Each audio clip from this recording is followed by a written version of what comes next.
Hello, everybody, and welcome into episode number 13 of the Shackled City. Hard to believe it's already been a week. You guys ready for tonight? Are you excited to see what I've got in store for you? Hell yeah. Are you actually? Yeah. Okay. Partially excited, partially nervous, a little of both, bit of both. At work today, they're like, "Why are you so happy?" I was like, "I get to play D&D." Yeah. I love that. Might kill somebody. I'm barely standing. Barely standing indeed. Yeah. So, early shill, so that everyone knows, if you are watching and you're not already a part of the Discord, please pop on over to Discord. It's discord.gg/bub. Everyone is welcome. You're invited. It's free. You don't have to do anything. I encourage you to take a couple of tabs. Maybe elect for the stream announcements so you know when we're going live with what we're going live with. Also, in this space and place, this show is powered by Patreon. These are my biggest Patreon supporters, and they help keep the dream alive. So if you're down for tabletop stuff, if you like seeing this and you want to see more magic, consider supporting over at patreon.com/BubTalks. It literally does make all this possible. It makes the world go round for me. And I have a lot of fun here. So let's maybe talk about what happened a little bit the last time we played. If you guys have a moment and you'd like to do a wee little recap, perhaps I could posit a few things and maybe handle this in a different fashion. Is that okay? Thumbs up, thumbs down? Okay, thumbs down. Jackson has no opinion. Ivy is right in the middle. This is okay, great. I'm doing it anyway. It's my channel. You guys can't stop me. It's fantastic. Well, are there any chains and locks involved in this shackled recap? Perhaps, but they might be tied to your feet as you sink to the bottom of the ocean. We'll see. We shall see. Let's talk about episode 12 for a second. I think that episode 12 was a very different kind of episode. So I want to talk about what it was really about, because in my opinion, episode number 12 was really about absence, fear, and hidden systems. Aaron vanished, guys. Aaron disappeared. Not because he was the hide-and-seek champion circa 4400, right? He disappeared because he pushed too close to something real.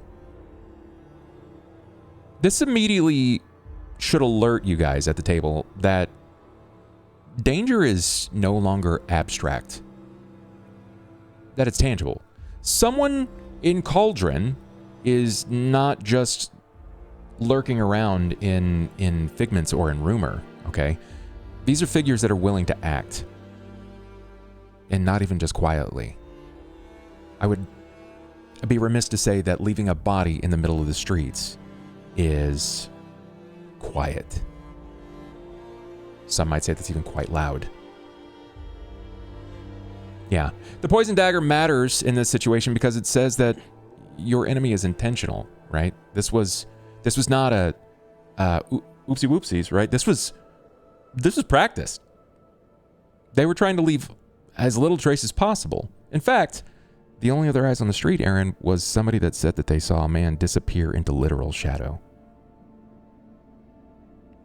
Do you agree thus far? Yes. Okay. Sounds accurate to me. The story shifted underground. Literally and thematically. Who did you meet underground, Aaron? His name was Etch. Yeah. That right there. Our communal bailout. Man with the notes. Etch. I was like, all I He almost had remembered it. was Etch-a-Sketch, and I was like, shit, what part of that is his name? His name was I knew that's where you were going. He was the third man. He was the right in the middle. Yeah, I like to think that Etch is the biggest signal flare of the entire episode. Okay? Mm-hmm. Etch represents a version of Cauldron that you guys have rarely cracked the surface of. It's a city beneath a city. It's made up of people that everyone constantly overlooks. He also should It's worth noting that he also reframes what power and power dynamics look like in Cauldron. It's not wealth, guys. It's not station. It's not guard rank. It's information. It's survival. It's movement. Etch seems to know things. He's not omnipotent. He's not going to know absolutely everything. There is limits to his knowledge. You guys saw it firsthand, above board. In the meta, he doesn't know everything. But he knew a surprising amount. He knows who people are. He knows what they present as. Silsara. He sees through the surface of things, and I think personally this makes him deeply compelling and dangerous. And useful. And useful, yeah. And immensely useful. He had a line that he said. I'll start it, we'll see if you guys can finish it. He said, "First bit's free. The rest will cost you." What did he say next? I got nothing. Someone else. It was arguably the most important information that was said the entire scene. Oh, It was of course you're going to something miss it along- then. You mean the actual information? Like that they're coming from Keegan's basement? They're coming from Keegan's basement. Oh yeah, that. First bit is free. The first hit is always free, right? Mhm. He had information not only on your personal mission, but on whom you're seeking, how they're aligned, when they're acting. Think of how many people could have been protected if he had just come forward. More importantly, is it worth it for Etch to go forward and speak on something like this without him potentially being considered as a threat to the city or the one that's kidnapping himself? Probably not valuable for him. Not for his survival. Exactly. Meanwhile, we had a reunion. The party's reunion with Aaron was emotional, messy, but in a good way. In a good way, I think. Aaron survived, as he's here today. But survival does not necessarily bring clarity. Instead, it created frustration. That tension was at the table. I think everyone sensed it. It stirred distrust. It created a place of pressure. And Leona stepping in as hard as she had gave the scene teeth. Guys, she isn't just the sister. Leona Reeve is a force. And she draws a line around Aaron in any way the party can feel. This gives you kind of something important to move through with a group, right? Shows you the group's not fully united yet. You're not fully on the same page. You're sort of operating around one vehicle. But Leona didn't just create a space to threaten everyone. She threatened Aaron a lot. You guys were just tertiary. It was like you were catching strays, right? Collateral damage. Yeah. Yeah. And then the final child appeared. With Records' stuffed Krog. It's only been 4 days, guys. 4 days since the graveyard. How are the children tied to the Krog, tied to the angel? Is there a lateral tie? Is there more at the table than is being recognized?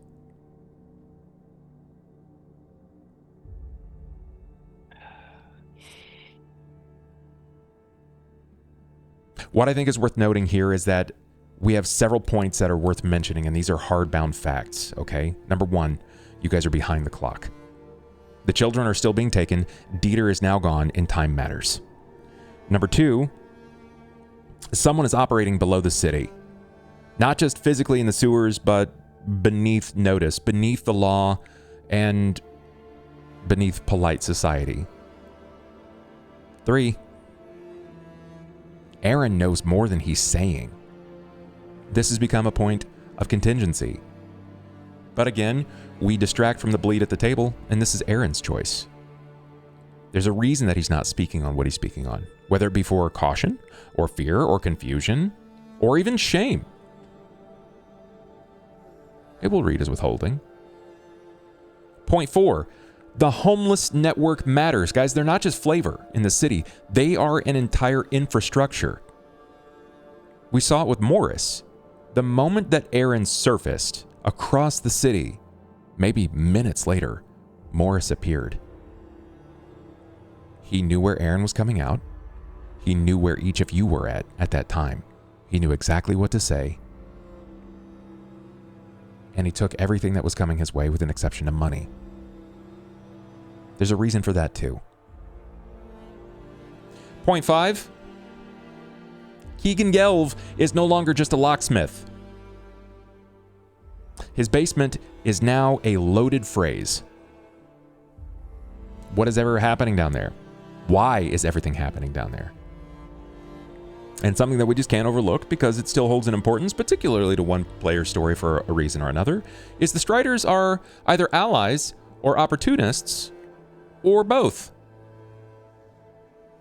Which I think is perfect. I think this creates a bit of a dramatic spine leading into session 13. Did I miss anything pertinent to our tale from episode 12? I think that was it. How is everybody feeling after the recap? I mean, yeah, the only other things that I might bring up is, hey, so Sora can see again. That's true. So Sora has vision again. Albeit, there is a small bit of distraction. There's a small bit of blur. It's only for another day. She'll be right as rain soon. You actually did miss something, though. What's We that? didn't talk about the fact that Rowan has a purpose now. Does Rowan have a purpose? Well, not I mean, a purpose, but a direction. Bub mentioned it in a roundabout way. True.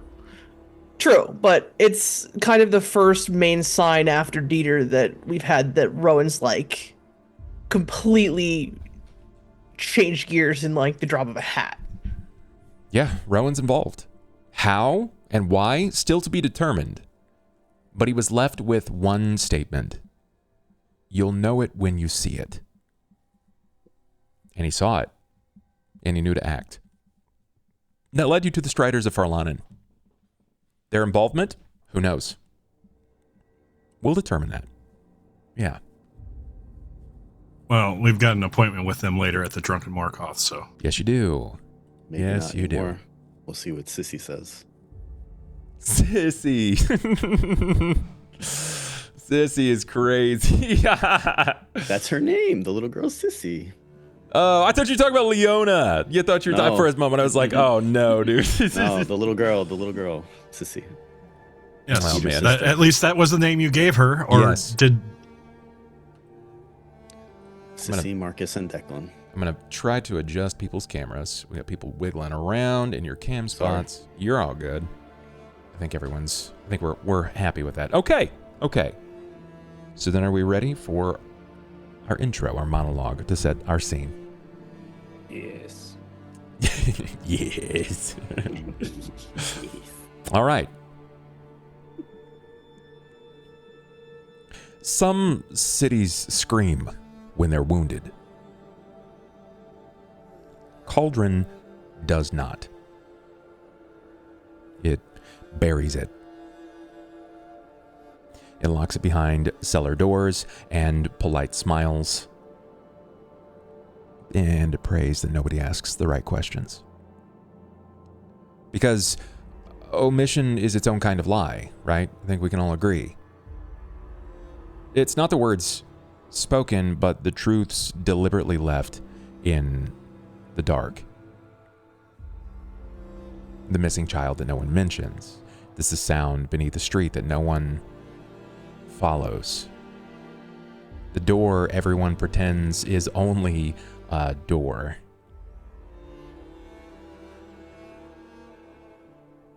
Last time, Aaron disappeared into that silence, and he nearly died for it.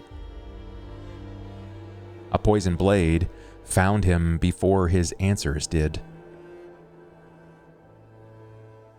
But in the sewers below, among the forgotten veins of the city, he found something worse than fear. Direction. A warning. In bold, they're coming from Keegan's basement. Now, I presume from this moment going forward, nothing will ever grow simpler. See, the wound and wounded live, but do not speak freely. Strangers watch from the edges. Allies emerge with uncertain motives. And now another child has been taken. Dieter, the boy whose loss first set our story into motion. It's like he's jumping from one hell to another. So tonight, the mask slips a little further. Perhaps to Keegan's basement. Perhaps to the drunken Morkoff. Toward old wounds and strained trust. Toward the locked places beneath respectable things. Because in a city like this, truth is never waiting for the light, my friends. It waits below, hidden and hungry, and tonight, you go looking for it. So my question that I present to you before we begin is, who do we trust when the city itself is lying by omission?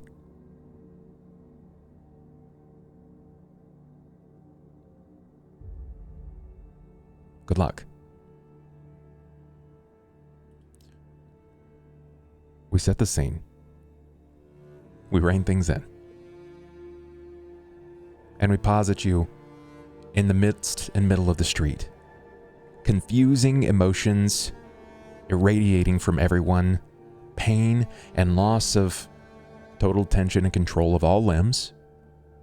Some limbs. Or only a handful. A child crying. A sound that permeates everyone's stoicism. Everyone recognizes the sound of a child crying. It alerts you on a primal level. It screams the words, help.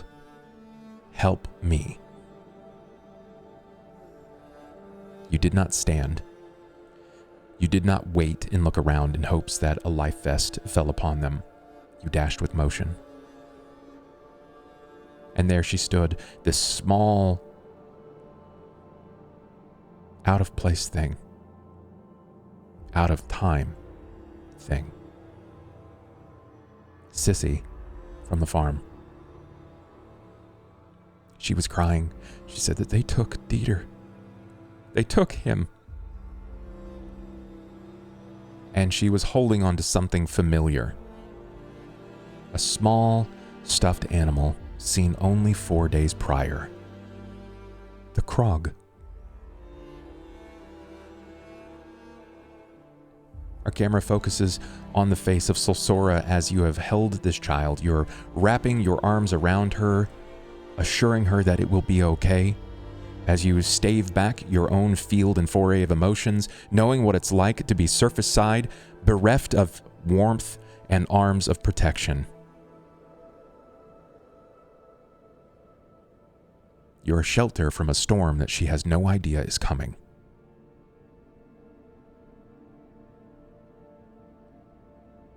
You're not even family.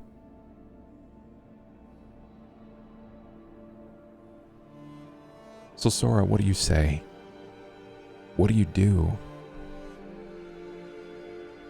What does this look like?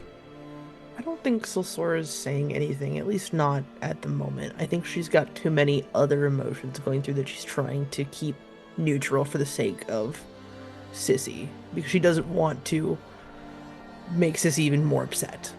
So I think she's currently quietly holding her, but very clearly not letting go. Can I get perceptions from everyone sans Christie, please?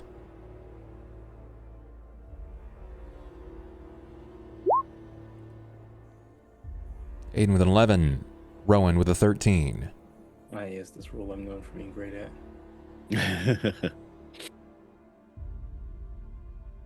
Aaron with a 14 and Carter with a 10. Everyone's focus has been stolen away by the sounds of the crying child. Even Leona's focus is drawn heavily to the events that are unfolding before her. Leona looks to you, Aaron, with hopes of understanding, because clearly all of you have recognized this girl to a degree, and they are all your allies. She throws her shoulder back up under your arm to help you walk. Care to explain? It's one of the children from the farm.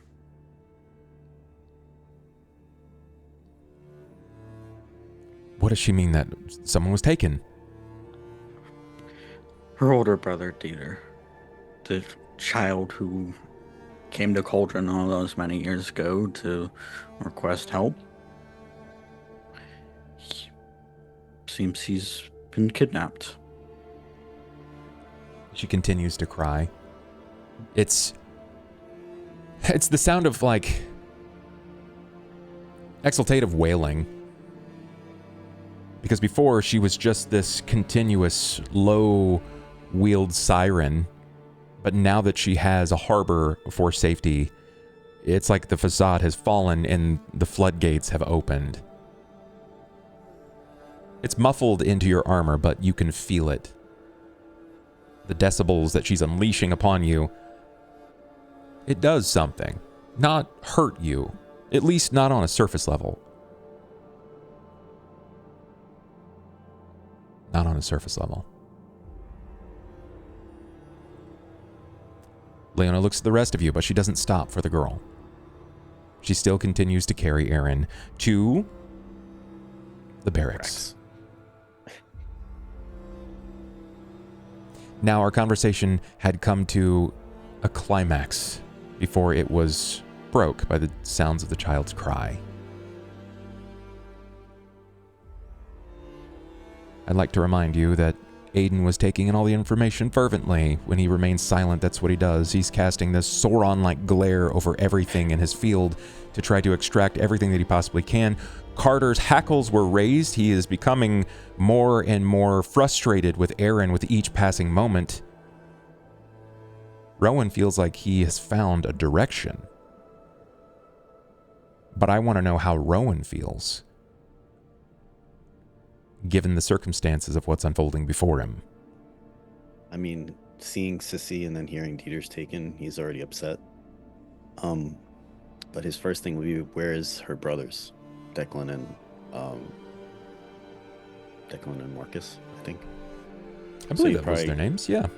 He'll probably rush over to Sissy and see if he can, like, console her to get that information from her, because we know Dieter's missing, but what about the other two? When you say the other two, when you say their names, like, her eyes somehow grow in size. It's like surprise and enormity, as the dawning is that she just doesn't know. I don't know. You can hear it. Children lost in the sounds of their own crying, where they're gasping for air and just muttering out any syllables that can break the levee. I don't know. Was nobody there when you woke up? How do you know he was the only one gone? You realize it's still early-ish in the day. Mm-hmm. It's pretty early morning, all things considered. She says, I walked out. No one was there. What about the what would you call it? The matron, the one that's been watching over you. She wasn't there either. No one was there.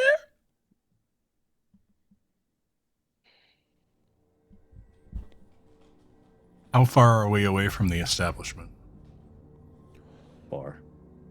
Far enough away You're far enough away. It's you're at Lantern Street right now. It's on the other side of the lake. Not as far as House Skellering, but it's probably about, I want to say it's going to be like right off of Low Sword, like right in there. In fact, it should drag you guys right there.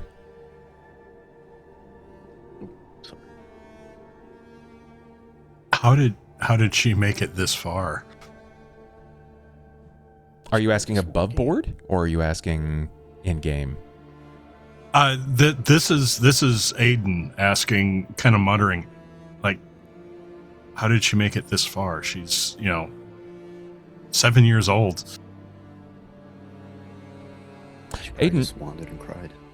I would like a wisdom, please.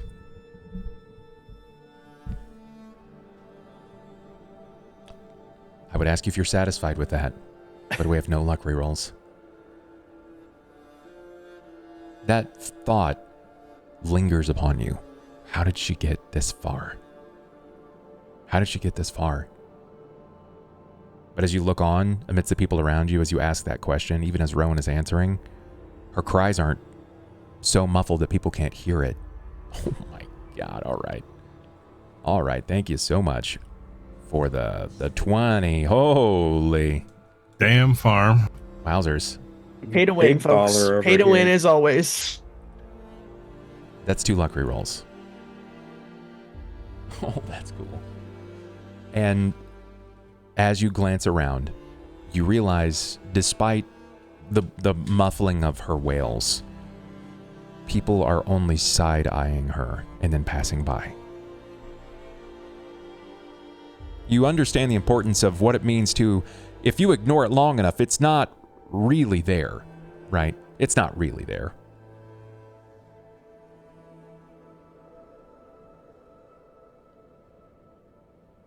What that means going forward, hard to say.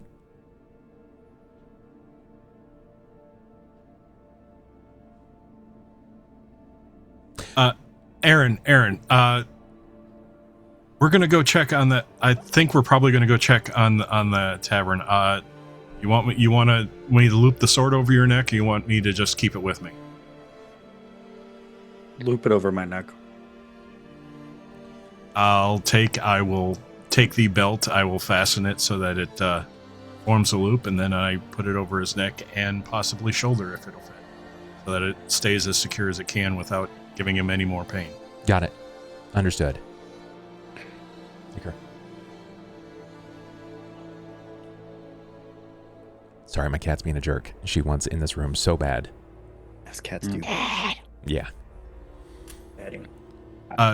Hey, I understand that you are frustrated. However, looks like we're already behind on this. I will be with Leon at the barracks. I will speak to you when you return. So, Sora, can you take Sissy and go with them? We need to find out what he knows. So maybe he'll talk to his sister.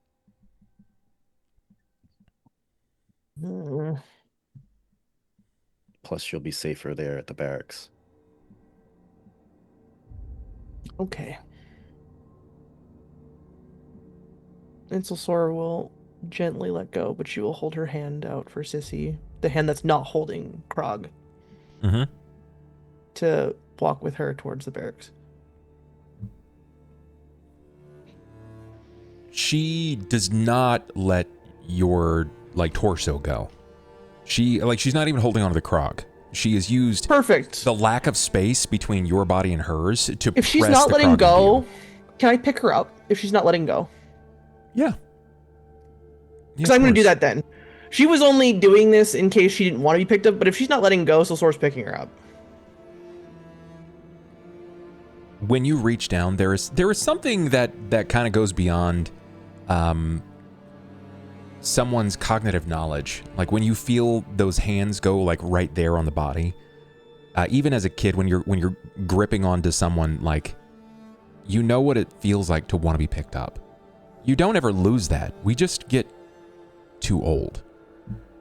We all realize that there is a day when we stop getting picked up. but for Sissy, it wasn't that long ago. It's still kind of fresh.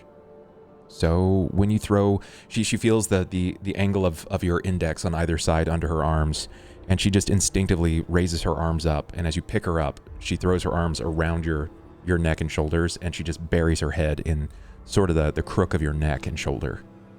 You can feel the crog sort of like rolled over several spots, and it's putting pressure on your chest. You're a dwarf. She's small, admittedly, even for her age, but she's not completely incapable. So it does look a little strange seeing someone with a dwarven build carrying a small human child. Oh, but sure. The moment Still anyone doesn't care, though. sees Leona, all concern is out the window. They in fact, most people see Leona and then they immediately avert their eyes, which leads you to believe that they're either someone who has been on the wrong side of the law, therefore the wrong side of Leona, or they know the kind of power she commands whenever she enters any conversation or room. That's something to file away for later. It's rare to find another woman in that level of power that's not a noble. Especially for someone, frankly, who is also homeless. She's got a home, but for the longest time she didn't.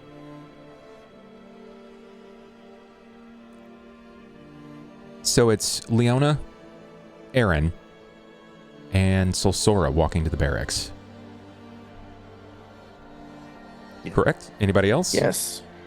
I mean, Carter looks super conflicted, like, as he sees one group going one direction, one group going the other. He's, like, doing, like, the back and forth. Like, Go with Rowan, Carter. he's antsy with his movements. That's as he's- pretty important. I think the camera kind of falls on your face as you're looking both ways. You're sort of like leash holder in this case. It's difficult to use that, but it's been Solsora the entire time. She's helped you. She's guided you. She's pulled you in a few directions. You clearly have something that is very important to her. It's her truth.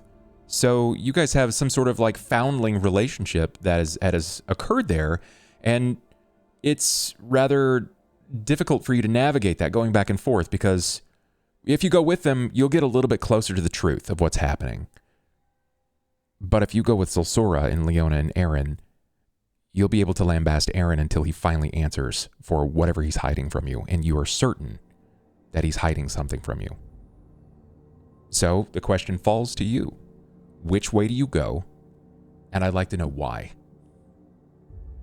When Zosora says go with Rowan, he wears his emotions on his sleeves. Like, he's once again frustrated, but he's not like full on like angry. It's more like he's exasperated look on his face as he then jogs to catch up with, because I imagine as soon as the plans were made, Rowan was already moving, so he just jogs to catch up with.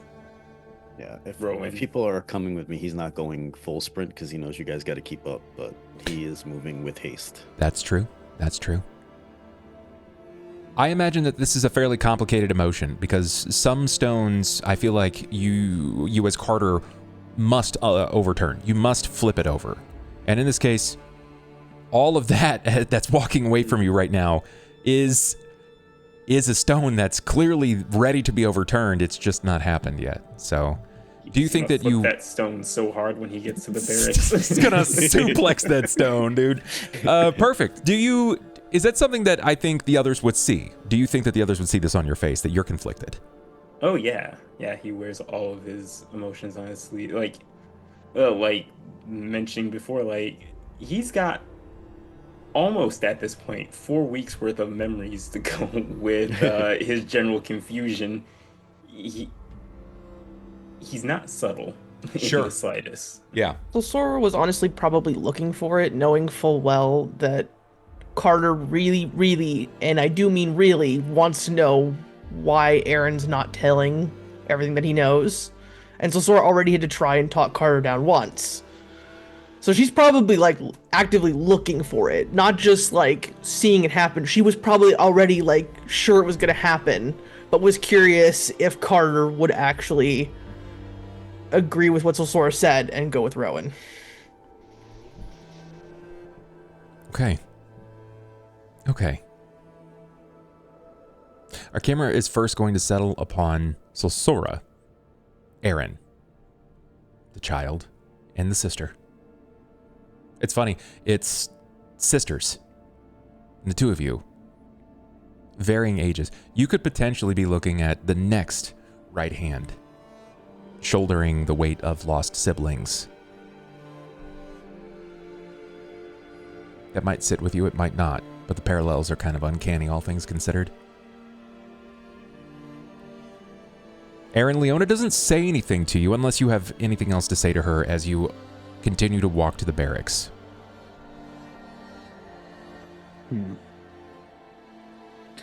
Let me think about that.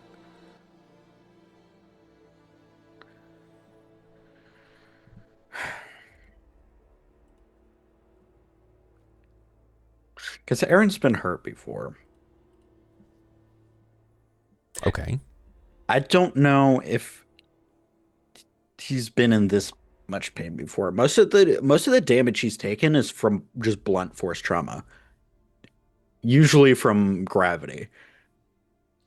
I'm just trying to think if he would have anything to say out in the streets, or if he's just stuck in his own kind of mental stew of everything that's happened. Do you hear anything from Solsora in these moments? Do you? No. You just let this sort of like She's heavy whispering tension. she's whispering like just something soft to Sissy as she's carrying her, but she's not saying anything out loud. What do you say to her? That's what I was trying to figure out. Like, she's probably not even saying anything. It's probably more like she's like trying to like hum or sing something. That's interesting. Do you think you would hum or sing something from your childhood? Probably. That's probably where Solsora would have the most knowledge of it from. So it's probably not even something that she's cognizantly aware. Like, she doesn't like pick it out like from her memory. It probably just starts happening and she doesn't stop it. Okay. It's probably humming. It's probably not singing. Solsora's probably just like quietly humming. But she's not like, she didn't pick this out like from her brain like, I'm gonna do this. It more so just started and she's not stopping it. Okay. Aaron, I think that you would probably pick that up, but I don't necessarily know if you would have... It doesn't sound like a familiar lullaby. Nothing like that. But she's clearly acting very maternally. And she's not expressed previously of ever having any kids whatsoever. Something's just coming through instinctive nature, but you're not... I don't think you have reason to believe that she is a mother. So, unless there's anything else that's sort of shared, Leona will kind of like peek over from time to time and glance back to you as well, Solsora. Each time it looks a lot less like she's trying to size you up and like she's trying to see through you.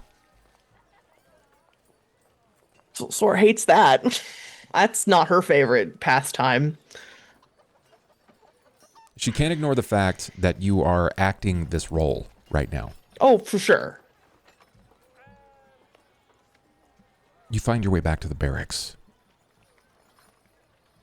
You are greeted with stance, proper emotions, one that commands the room when she enters, and to some surprise, you see similar for each of you that enter with her. One of them says, "Ma'am, should we ready a cell?" She looks at them with the most sort of discerning glance, like borderline disgust. "I'd like for you to find a doctor." "A cell. Would I help a prisoner with his arm over my shoulder?" "My apologies, ma'am. And he immediately sets out. He doesn't even say anything else. There's no forward glance with his eyes, nothing else. It's just consistent nodding of understanding that he's fucked up. He said the wrong thing at the wrong time. He passes by. He even says, like, excuse me, as he passes by each of you through the door. And he's very quick to leave.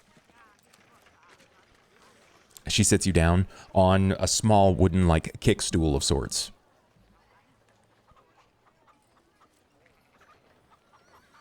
Let's see. Is there anyone else in the room right now aside from us?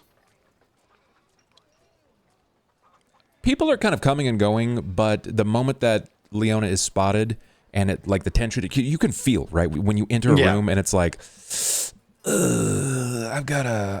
It's palpable, right? It's thick. She's got a force field around her of absolute no-go zone unless you have business. Yeah, and they see that and they're like, oh, I have my cat, and just walk on immediately. They find anything else to go do. It's like, I'm gonna polish boots, and they step along. She shuts the door to indicate that the adults are in the room. But she never shuts the front, just in case anything else were to happen, right? People still need to be able to report any kind of inconsistencies with people upholding the law, that sort of thing. So the front primary staging area remains open. Is there anything you wanted to say?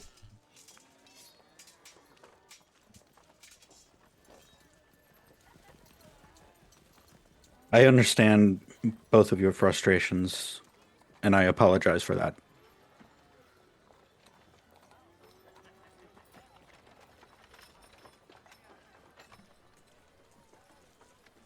She doesn't say anything.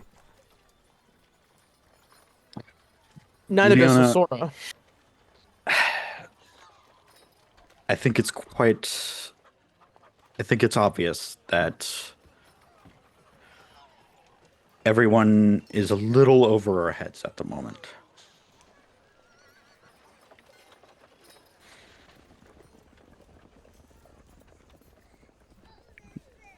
That's all you have to say?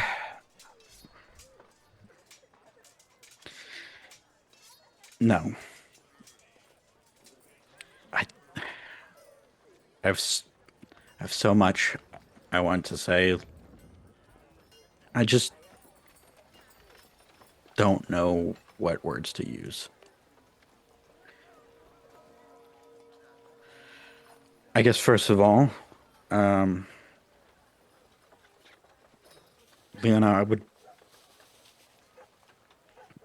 it would be an honor to become your page. So is this an official recognition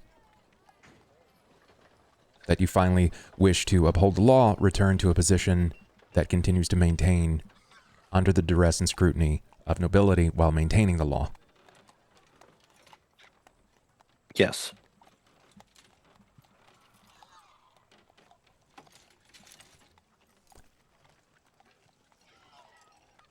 I have a hard time believing that you're going to continue in your position, given the individuals that you're with. The individuals that I'm with are exactly the reason I've been so hesitant to accept this position. I think it was only a matter of time, but I guess it was the illusion of choice was nice to have for a small while.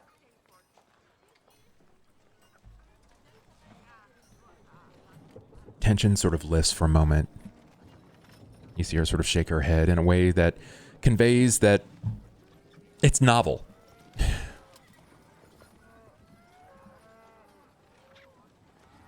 It's hard to think of you as my older brother.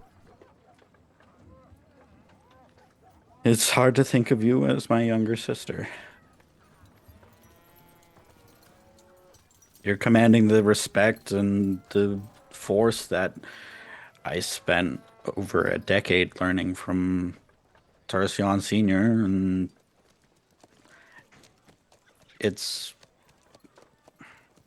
I'm very much proud of you, but it's just, like There shouldn't be any but attached to this. Just be proud, as confusing as it is. I stayed alive, Aaron. Alive. Many people didn't think that I would. I just need to know that if you're going to take this position, that you will fall in rank. If I call upon you, that there is no bias. And that if I have to punish you, I will. It is my role as preceptor, as your teacher, I shouldn't have to teach much. Based on what you've said, it's only been a few weeks. Even though my knowledge stretches on greater than a few years. 21 to be precise. I wouldn't have it any other way, Leona. If we're going to do this, we're going to do it right. And I'm sure you've noticed our group has all the subtlety of a sledgehammer. I have noticed, yes.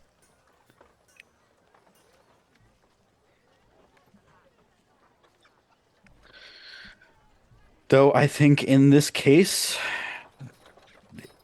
it might be exactly what we need. The man I meant, Etch, he gave me some information for free, along with the IOU notice, but Keegan is definitely involved in this. He told me people are coming from his doors. There's definitely something in that shop, whether by coercion or threat or just bribery. There's something going on in that shop. I'd at least like it to be noted that Keegan Gelv is a respectable man that has earned his respect in this town and the rapport of which he has garnered over more than a few decades here.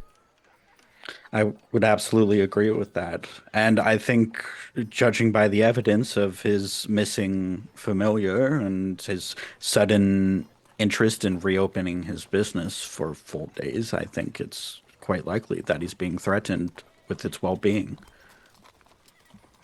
So what would you have me do? Would you have me investigate this personally?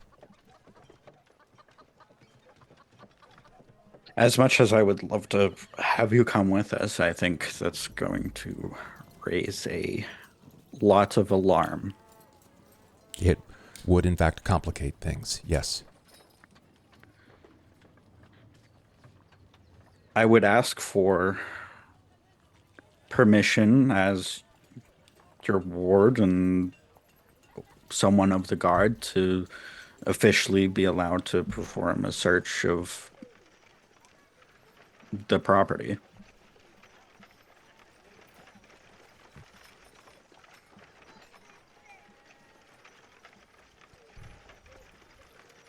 I don't know how easy that's going to be.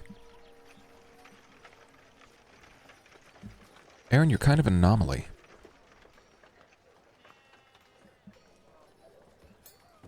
I am. There's a history of you in this city, but that city was then and not now. You are presumed to be dead. And as illustrious as my position is, I do not earn the kind of coin to have you resurrected.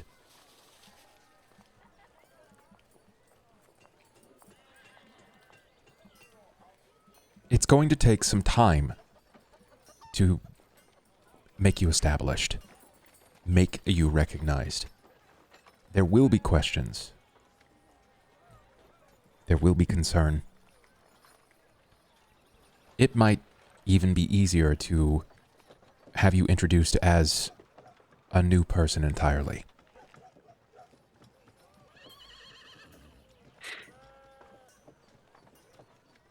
If I'm just being honest. No, I understand. It would definitely complications in one area for less in the other, but it would probably work better with the bureaucracy at least. Things are broken at levels that are beyond Teresian and myself. And we are just trying to handle this awkward inheritance. Trust me, what remains of the old guard are not thrilled with my position, nor are they incredibly happy with Teresian inheriting his father's position. Many have thought that they could do better, but every time they've approached us in regards to this, we are quick to put them in their place.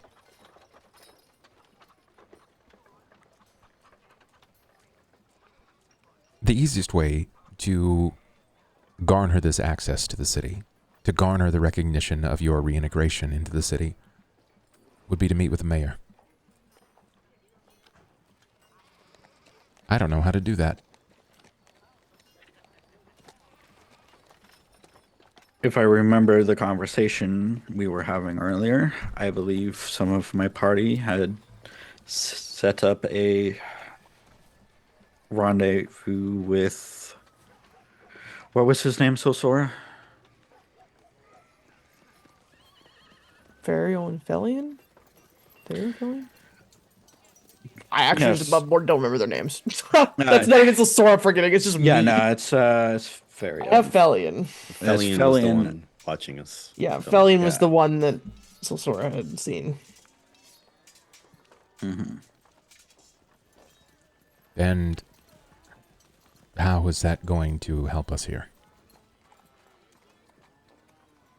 Well, I assume they have direct access to the mayor if they ask for it, considering they're investigating these missing persons on behalf of him. Now, I don't know if the mayor has what stake he has in this other than reputation and general presence of the city to calm the nerves of the public. But if it's truly just out of a good deed and out of care for his position, then I wouldn't see a reason why he wouldn't at least take a letter from us.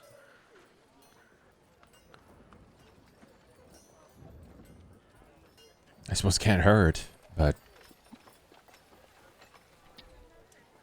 I have no means. Even I, in my position, have only met the mayor once. That should say a lot, given what we know.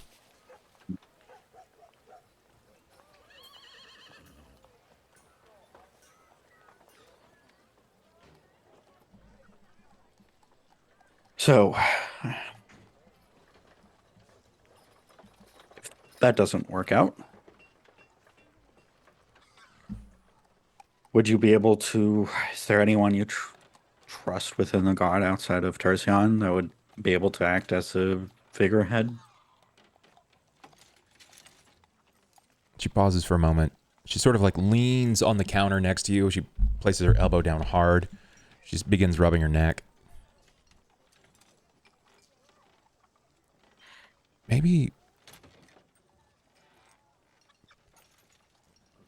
Now, under different circumstances, I would never recommend this.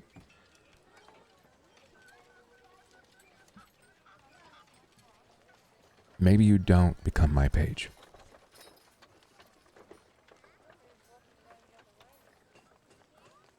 Maybe you create your group, seek a sponsor, and create a party. Recognized by the guild, and accept missions to start garnering reputation, success, coin. The guild house, if you have proper paperwork and charter, if you have... Yeah, I know, Leona. It's... There are certain distinctions that are allowed for sellswords, for parties. And guards have particular bureaucracy and waiting times. So long as you don't step too far outside of the bounds of the law, there isn't a lot that I can do to stop you. Now,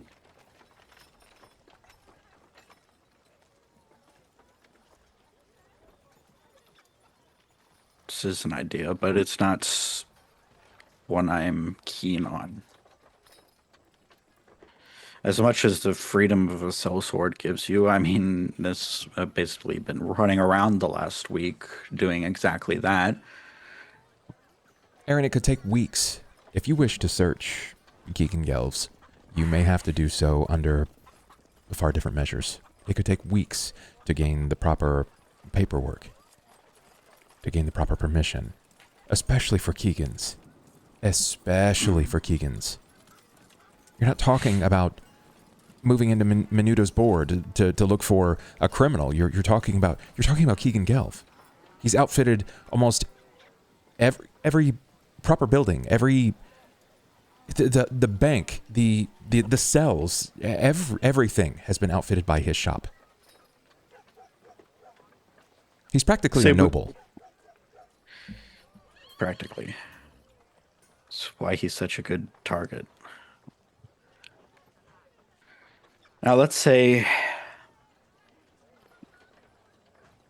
I were to officially get this party recognized under the guild. What would be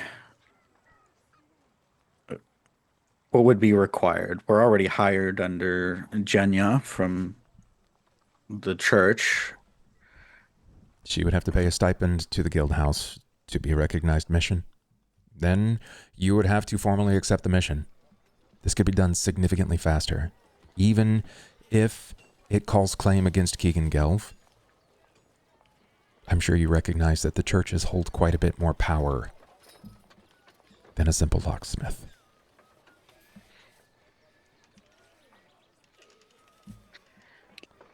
And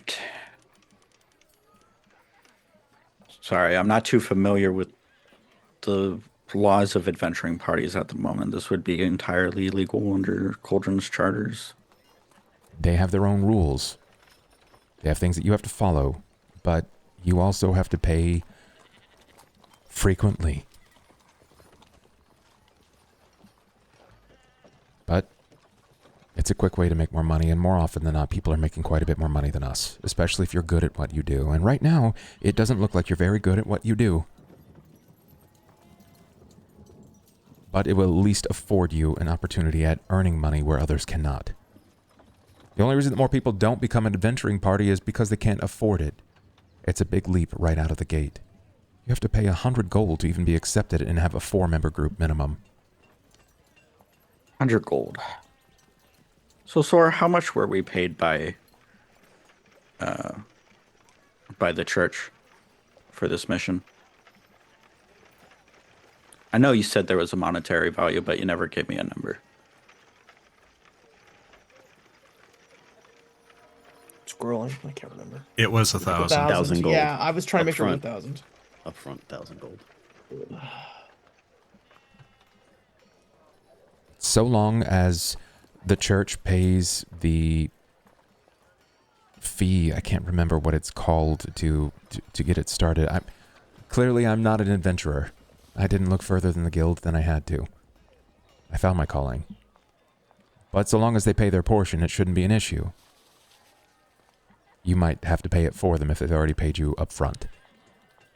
And that could be any amount. It could be 10 gold, it could be 100 gold even. I'm not certain.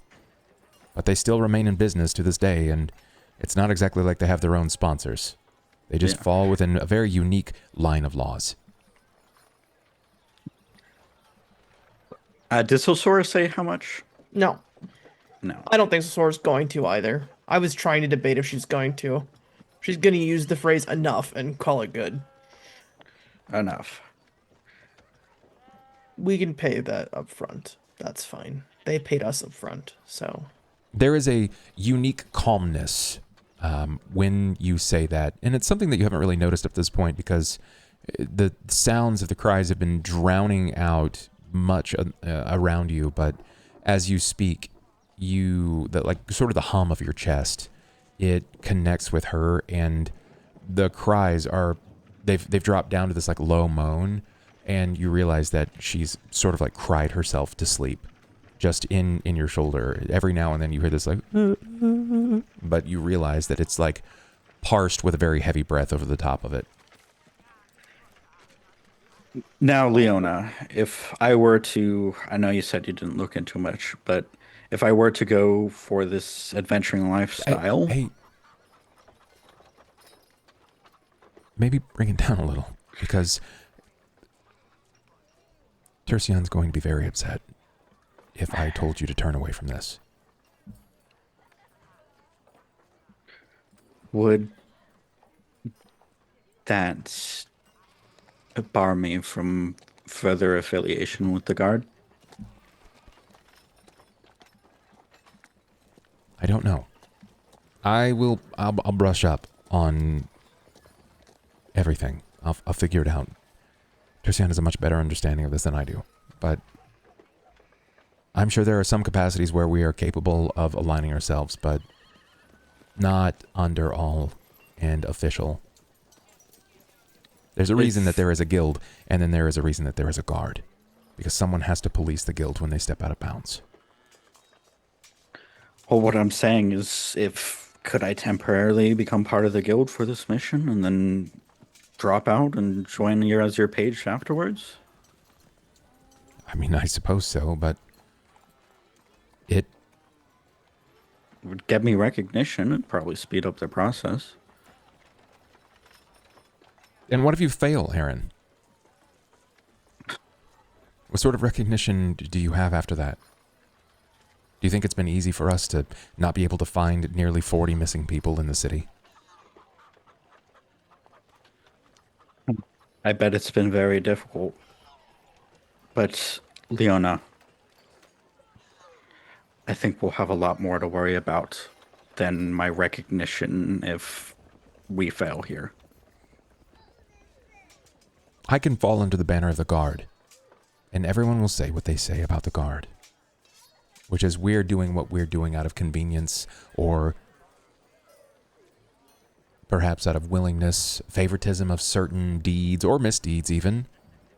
We're not exactly bereft of corruption inside of the Guard, but we hang under that banner of the Guard. If you fall under the guild, and you fail, that is a very poor basis for a reputation. But if you stay with the guild, they'll continue to work with you, at least until you fail too many times. You want a reputation, you gotta earn it. Nobody knows you anymore. I know you. I mostly remember you. And I know you're my brother. I haven't forgot about that.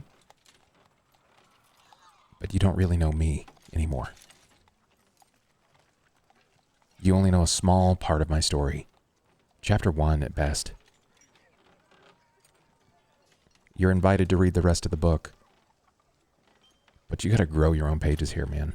You have to earn whatever it is that you're after. And I don't know if that's gonna be it here.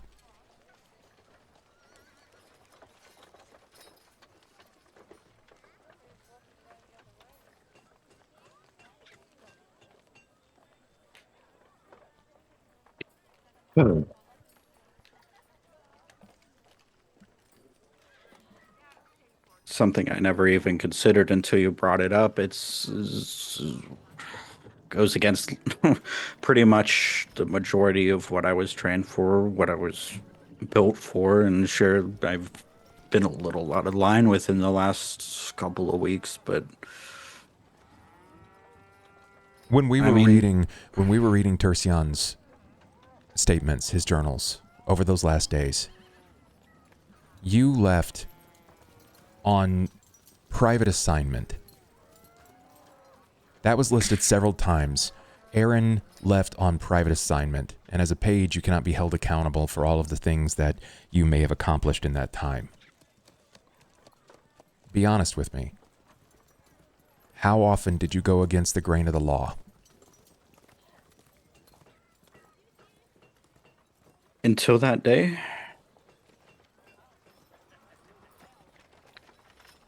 I don't think I took a single step off of that line.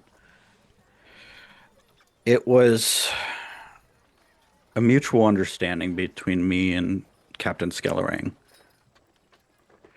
It was something he wished he could take care of, but unfortunately his arms were tied due to the official ways to submit help from the guard, and Did you ever stop to think of why he had you do it then? Because you could possibly stay outside of the legality of it all, of our bullshit red tape that we have to stay under the guise of constantly. it was exactly that reason. And it was also because he wanted to see more from me. It was at that point where I had reached a roadblock in my training, and the only way to take that next step was to start taking responsibilities into my own hands. That's right. The next step. Your next step, not his. Not his. Just consider it. Just consider it, that's all. That's all I ask. That's all. I will. Now, Sosora. And this is about my stabbing last night. I love the... And I'd like to approach my stabbing, please. Like, I said, Next item in the docket. I mean, if you haven't realized it, Aaron's a very awkward boy. no. Really awkward. No. Yeah. Anyway, we were talking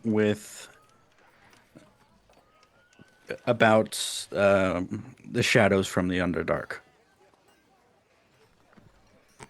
Leona hones in. I guess this is important for you too. Sora's not saying anything. Etch mentioned that my attacker was exactly one of these shadows, a small 3 to 4 foot being that just whisked away into the darkness. Bub, I'll make like a knowledge roll if you want me to. Can I get like a general vibe that this is quite similar to what we've already been looking for? Try. Let's see what you You know get. what you want? You want a knowledge or do you want just flat wisdom? Give me knowledge. This is like Local? personal history. I want a history, but I'm going to give you a +2 because it's personal history. Okay. They used a I think it's at least good enough to tie that to what you were told about. Damn, why did it roll 3 times? I was trying to roll twice. What the heck? Whatever. It's at least good enough for you to tie Cool. the information specifically to the same dictation from the orphanage. It sounds like Right. about the same. She's not looking for like specifically exactly the same. Just general sameness is good enough for her. So she's just making sure that it seems about accurate. She's not saying anything though. She's just waiting for Aaron to continue talking because this is all brand new information. I was stopped outside of Keegan's last night on my way to visit Leona to talk about becoming her page, and I was distracted. The thought had come to my mind that if something was happening at Keegan's, and along with the kidnappings mainly occurring at night and during heavy storms, I assumed that activity would be able to be noticed around his shop, and sure enough, late at night there was a lot more movement than just from old Keegan. And next thing I know, it's distraction and swift attack right here. I'm sure you saw it packed up. They used a nasty paralytic. I never even saw their face.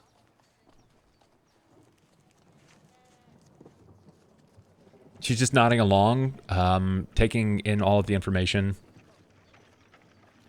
Do you have anything to say about this, Christy? Does Solsora have anything particular to say about the wound or the damage or the poultice or anything at all? No. He hasn't gotten far enough, I think, that Sosora's saying anything. Okay. Regarding his attacker, Sosora has nothing to say. Yeah.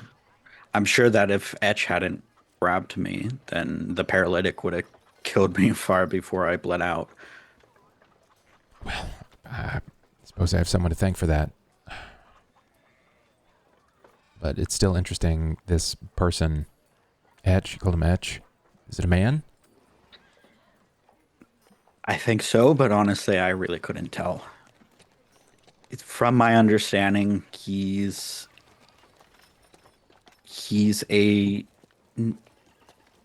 information broker, but he doesn't care about money. Interesting.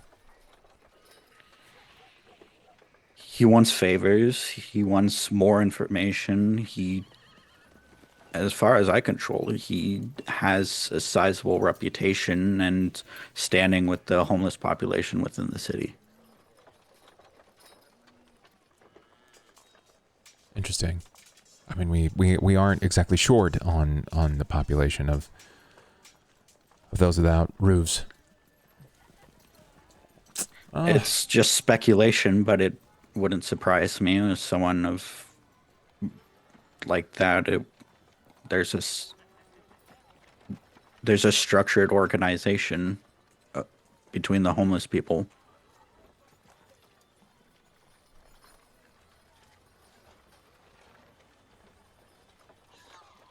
And it's happening underneath the city, below the streets. In what, the mines? No. In the sewers, as far as I can tell. What gave you that impression? Well, I'm sure you can smell me. I mean, you smell terrible, but so do all of the miners that come out. It's a lot to do with the sulfur.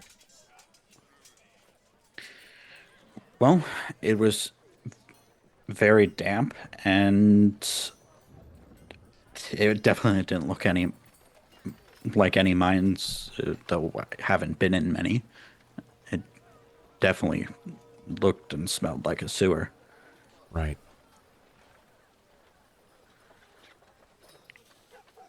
Okay.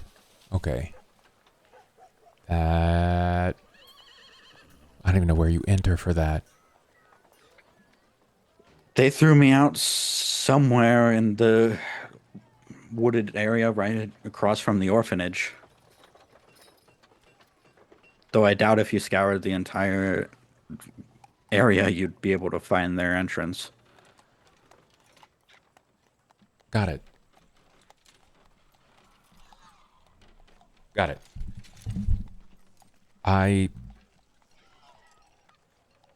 All I can say is I'll talk to Terse to see if he has any idea.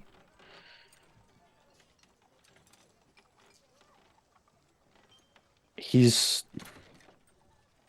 not to go down there. There are things in motion in the sewers that not something you want to fall on the wrong side of. On top of sickness and a malady and any number of things. Like I just don't have a hard time believing that there is anyone down there.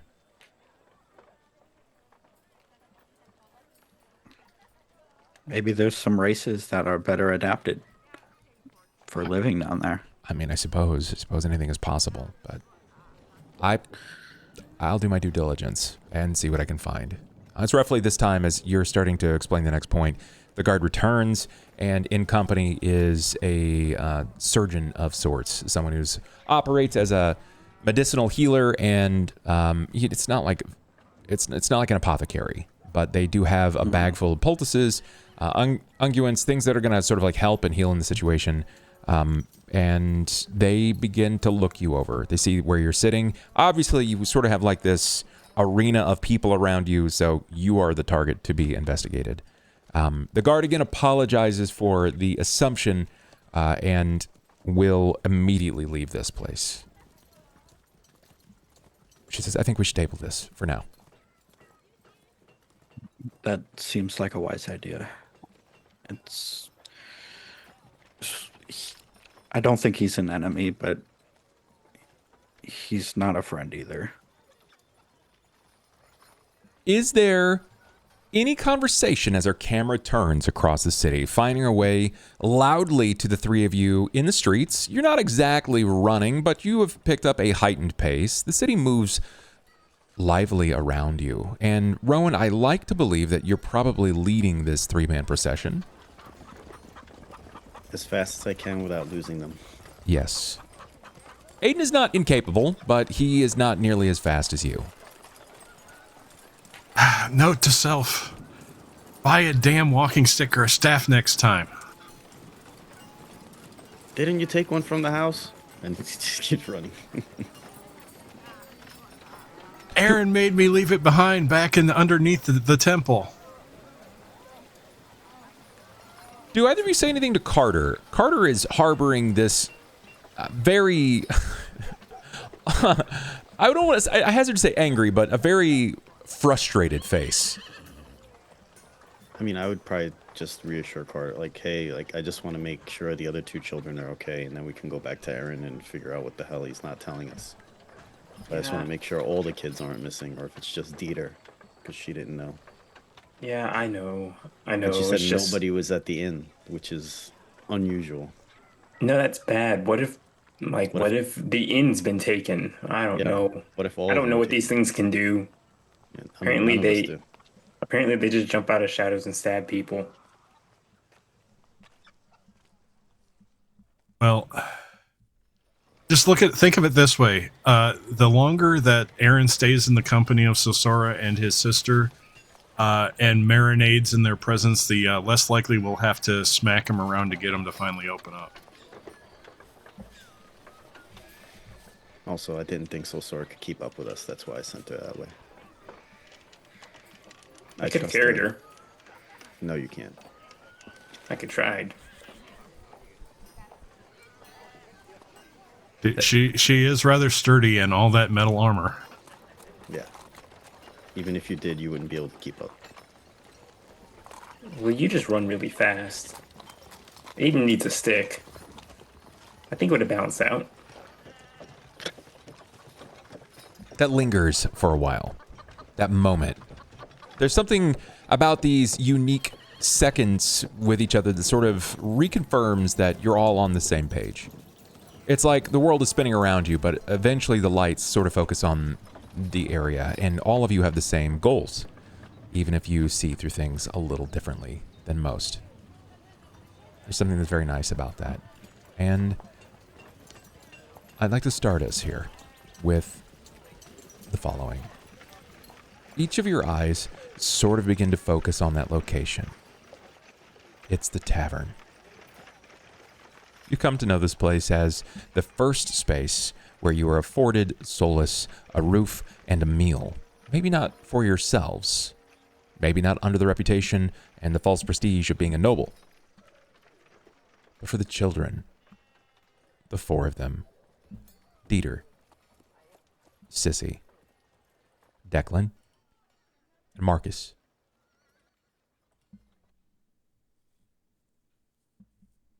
The tavern is wrong the moment you see it. It immediately stands astride in your field of vision like it's out of place. Each of you notice it immediately. The world around the tavern is alive. It is moving with a certain vivaciousness. It's breathing, but the tavern is not. It's like a pierced lung. A crude, closed sign hangs out front. You don't have to roll before you notice that the door sits slightly cracked open. Sign says closed. The matron and husband, well, they were always up before you. She had to ready the meal. She had to make the fire, bake the bread, prepare for board and keep, especially when there are children afoot. Always before the sun, always after the moon. It stands out. It's quiet and still breathing. What do the 3 of you do? Rowan's going inside. Immediately. Yeah, the only point of caution is Aiden takes a half second to press his palm to his chest and activate a mage armor because he doesn't know what they're walking into. Yeah. Yeah, that makes sense. Do me a favor. Roll a D1000. All right, who do I have to curse for this? I'll tell you for 10 subs. 1,000. Oh wait, no, you just rolled 1,000. You didn't roll a D1000. Right? It does say rolling 1,000. There you go. 346. Christy. Who are we cursing about? Christy. Is it Farm? Did he do it? You're cursing me. It was Farm. God damn it, Farm. God damn it. Can't believe it. I hope I fireball you in the back, all right? Right. Blows up the end. You gotta catch me first.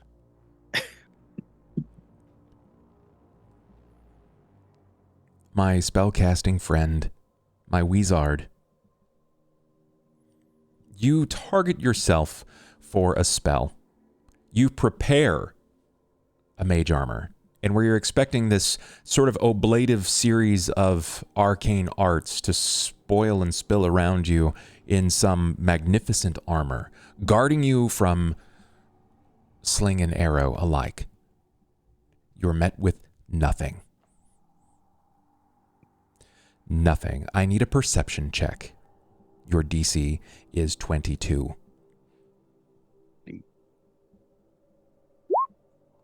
Yeah, oh, Huge. shit.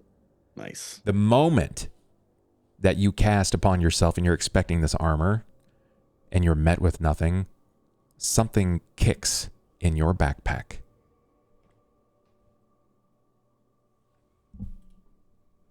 What the? And Aiden's actually takes a half second. He's focused on the tavern, and he's tempted. But as soon as he feels a kick in his backpack, I mean, as in somebody kicked him, in the backpack, or there's something inside the backpack kicking. As if there is something in the backpack that just pings into your lower back, like it's the bottom part of your bag. What the? And he'll sling his pack off. What do? Do you just flip it over, or are you very intricate about this? Farm and Carter, you see him immediately stop, and please describe the situation. Basically, he's kicks one arm out and slings it around. He's not throwing it down, but he's like, God damn it, it felt like something kicked me in this thing. And in your pack? And he'll grab the laces and he'll of the top flap, and he'll yank to undo them and flip it open. Describe for me the kind of things that fall out of your bag. All right, first things first. On the top, the first thing that would fall out would be 2 water skins, or 1 water skin and 1 wine skin. Both of them currently about half full. Then comes a rather large bound ledger, and other than the fact that his bedroll is on top, then after that would be a Mueslin's materials shirt, and a couple other odds and ends that he would keep in there. Towards the bottom would be like his scribing kit and such like that. The final thing seems to hook. It seems just a little bit larger for the opening, and it looks strange to you because everything else is sort of uniformed. It's been all sealed and properly closed. Any ink vials, any sort of book has been bound and wired. You see your even your flasks have been deftly corked and then bound very tightly. You have a very unique way of handling things. It's just part of who you are. Your mother always said that you were over-prepared for things. But as you empty out from the mouth of your bag, something sits just in the opening and it's blocking it. It seems to be sort of hard, warm.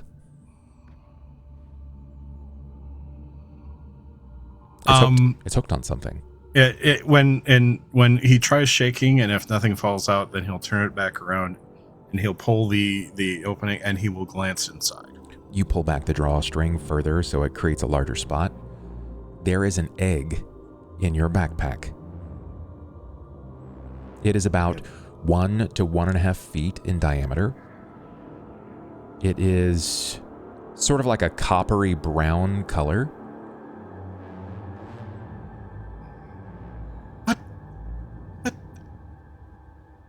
This look of utter befuddlement is on my face. I'm like, what the hell? It's and it's only he wants to call out the others to come take a look at this, but we are also kind of in a rush to check out this inn, and he's his mind is looping in indecision right now. Rowan has seen this look on him before, back like when he first discovered that Andrew may be his brother. Rowan looks back to you, but his hand is already on the door and he's slipping inside of the building. Carter sees to you, but sees that you're fine, if albeit a little confused, but his focus is still on what's in front of him.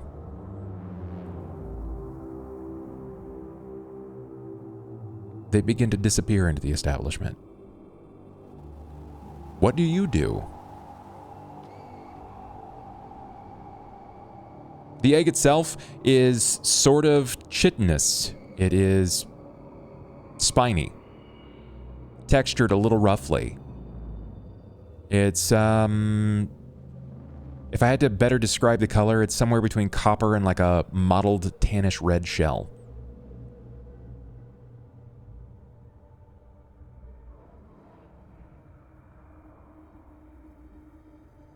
Just looking at it, can I even get a rough idea of what this may be an egg of? You can try. A knowledge. Would an Arcana or Planes be more appropriate? Well, given that it came out of nowhere, I think your knee-jerk would be Knowledge Planes, but nothing like this has ever occurred for you before. I think a Knowledge Arcana might be able to help you a bit further in its accuracy statements, but you can try. Whichever you prefer. How happy are you with a 14? Not very, especially since I get a plus 11 to this roll. Jesus. You don't say. You have any more of those luck rolls? I think a 22 will get it. Yeah. Well, not many things are born immediately from eggs. A lot of things are oftentimes kept as pets are generally yielded to be like dogs, cats. They don't come from eggs, right? It's nothing like that. You're not looking at that type of animal. This is going to be a furred beast, not a live birth. It's an egg. But you don't think it's like the obvious, right? The obvious is this could be a dragon's egg, but it's not the case. Any dictation, any representation, diagrams, anything of that nature, it doesn't look like that. But there are some telltale signs that it is from the insect family. It's a big insect. Most of them are roughly, between heel and knee. This is bigger than that.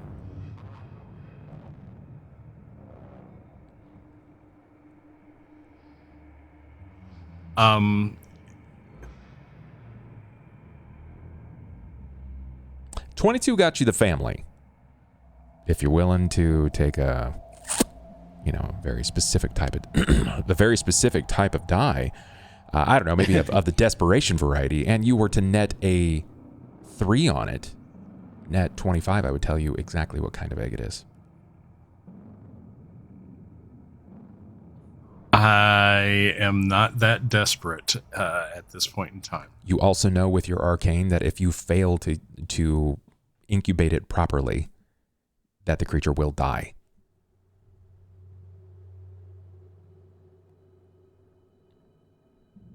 I don't have time for this shit.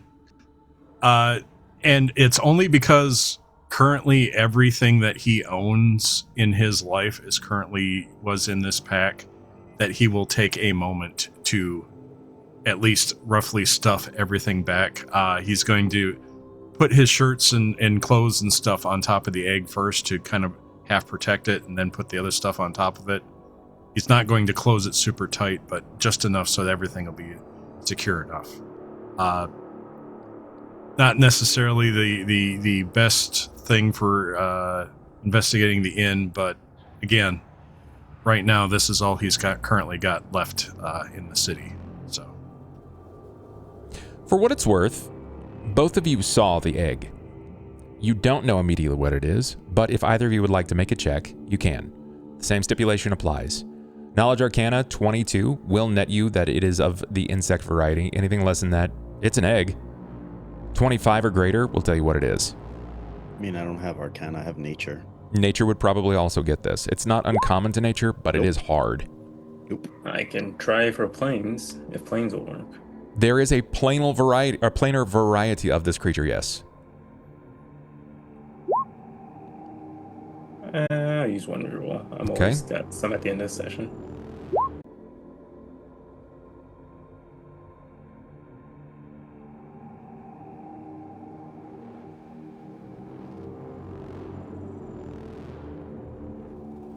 I think they're reaching, chat. I'm going to let you know now that they're reaching as we come back into full cams. I hope it's a face better. They're badgering me in to try to tell them they're guessing, and it's not working. I will never yield. Though I can be bought. Cat, Just I saying. was not included in this. I want you to know I'm not part of this. I just assumed it was Mothra and left it at that. Listen, just because it's my dream to hatch Mothra doesn't mean it's everyone else's dream to hatch Mothra, okay? Yeah, but you're the GM. You're not wrong. Oh, man. I can't influence my dreams upon everyone else. That's fine. We're gonna find 2 singing pixies I mean, I can sing. I'll on sing an at it. island. Really, really small pixies at that. That's right. Really small pixies. Okay. Where we left off. You've collected your things, and you are rushing, admittedly a bit behind them, but you put everything back. To the two of you. Rowan, you are here first. When you push inside, the door was left cracked open, though the sign is stating that the tavern is closed. You can see just inside, the chair is immediately overturned. Mug lies shattered near the bar. The fire is nearly smote. There is but cinders burning in its wake. You are met with death. It's not something that is immediate, but you can see that something attacked the cat that lay before the fire.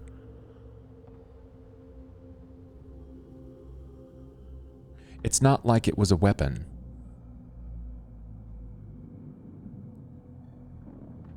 It's at the neck. Like a chunk of it was tore free. The tavern is cold and quiet.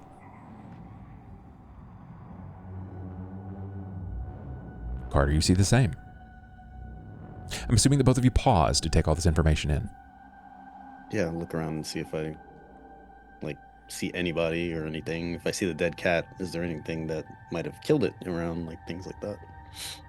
Why'd they kill the cat? As long as they didn't kill the kids.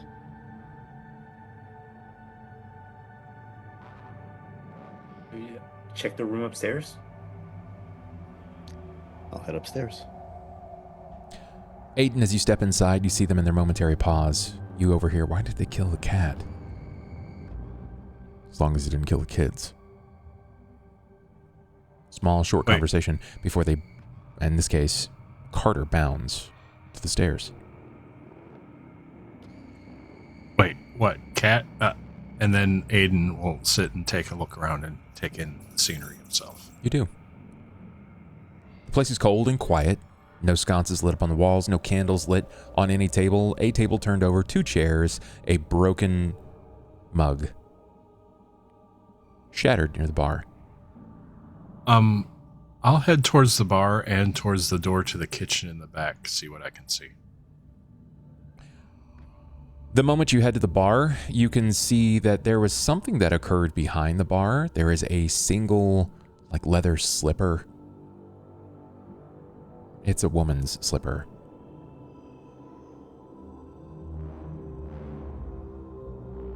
I think she was taken from here. When your eyes follow to the kitchen, that's not far, admittedly, you're starting to see just a small, thin blood trail. Carter, I've got Carter's blood not there. over here. Right? Carter went upstairs? I thought Rowan went upstairs. I was gonna go upstairs. Okay, Rowan went upstairs. Understood. Yeah, Rowan said he was going up. But I've I will rush over. I mean, that looks like a slipper that she would wear. But look over there near the door. I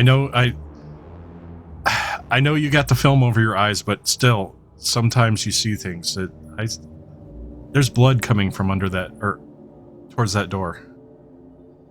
Aiden is actually going to kind of walk in that direction. I will go with him, and I will cast the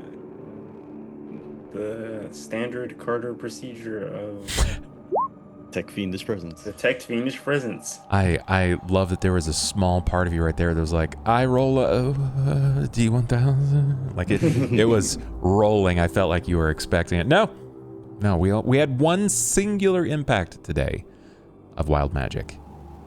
Now it was just me having to go through all the tabs. Quick question. Did that wild magic surge cost me a spell slot? It did not.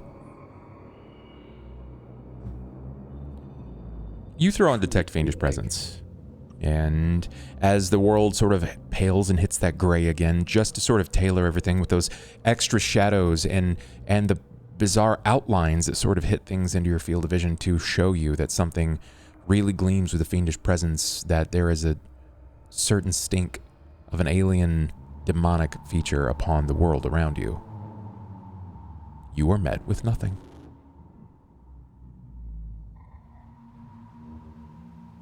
I'll push open the door and peer inside. One hand kind of raised like this, whether to cast something upon myself or someone else. Sure. It's still in doubt.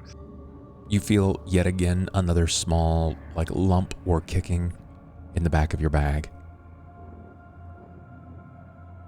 When you peer inside, they're the tavern owners. Their hands bound behind their back. Their ankles bound with a very short cord between their ankles and their wrists. The very, very small pool of blood by either of them.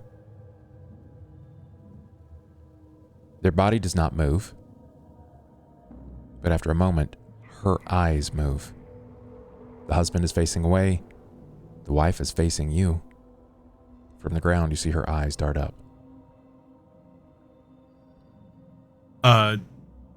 Aiden will look up. She can't say anything. It's almost as if she's frozen.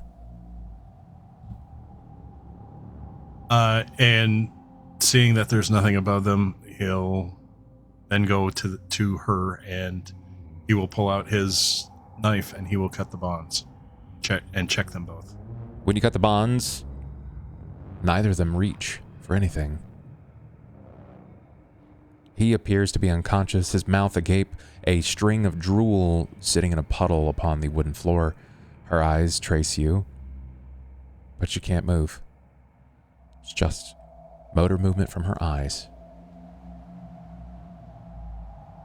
Her arm limply rolls over the top of her as her body sort of falls into a half curl. The legs soften and move to kind of fit into that position as well as she starts to roll face down. I go to check them for puncture wounds.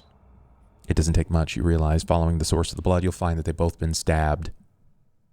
Lower back, similar to Aaron. Carter, do you think it's poison?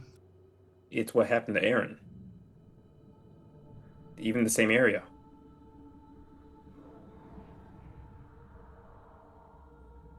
Any idea how to fix it? I got a healer's kit I can try. I didn't know if Paler gave you the ability to neutralize poisons or not. It's a common ability on clergy. I can't neutralize the poison. I mostly heal flesh wounds.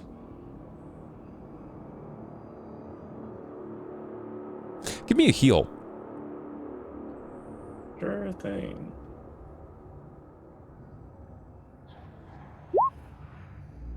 You realize that while they haven't died, while his pulse is faint, they're both very weak. They're both very cold. Pulse is faint. Their skin is not as vibrant and colorful as it once was. You're not sure if this is a side effect of what's happening. A loss of blood, a loss of hydration. You can't even really tell how long they have lay here. Cauldron nights get cold, Carter. And they're pretty cold.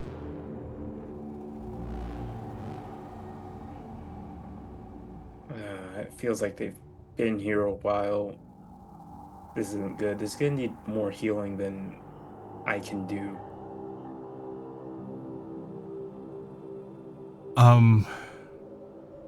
Maybe just no. bandage. We gotta go upstairs. Yeah, They yeah. ambush. Shit. We'll be right back. I say to them, and then I hurry to the stairs. He's been with left on Carter. his side. She has rolled basically face straight to wooden floor. I Oh, will well, try and turn her to the recovery position. Okay. yeah. You lie her back. And the moment that you begin to lie her back, you hear her begin to choke on her tongue.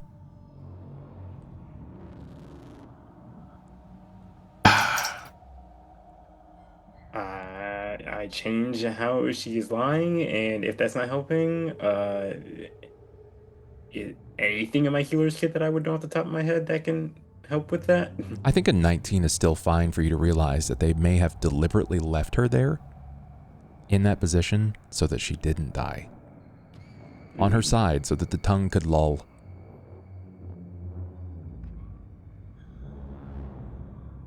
Okay, then yeah.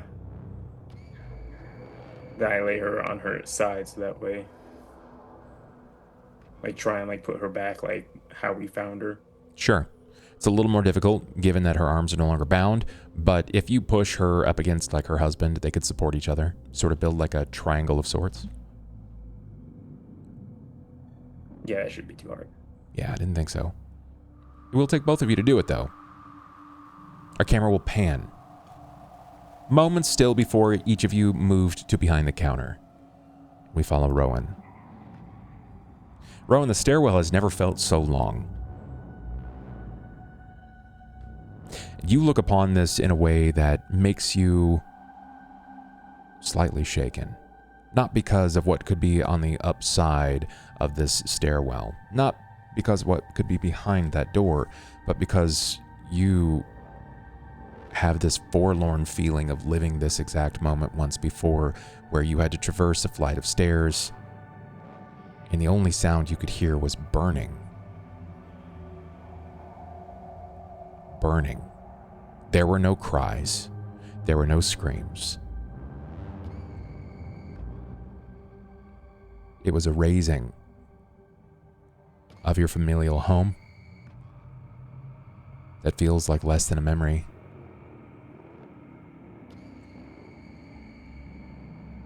You move. It's not just step by step. I imagine that you are moving with surprised quickness, taking 3 to 4 steps at a time, and in 4 quick hops, you're at the top of the landing, and it's just a straight run of rooms. It's all on straight to their room. It's all on one side. You find all of the doors are open, with an exception to theirs. It's not completely closed. It's just been left ajar. You recognize their room specifically because it is also the only one where it looks like something had been drug out of the room. The blanket that Sissy favored when she came here to help Dieter, because Dieter was struggling to move, you told him to take care of their brother, take him the food, take care of him. This is the blanket that she was using to cover him up because Dieter would get cold.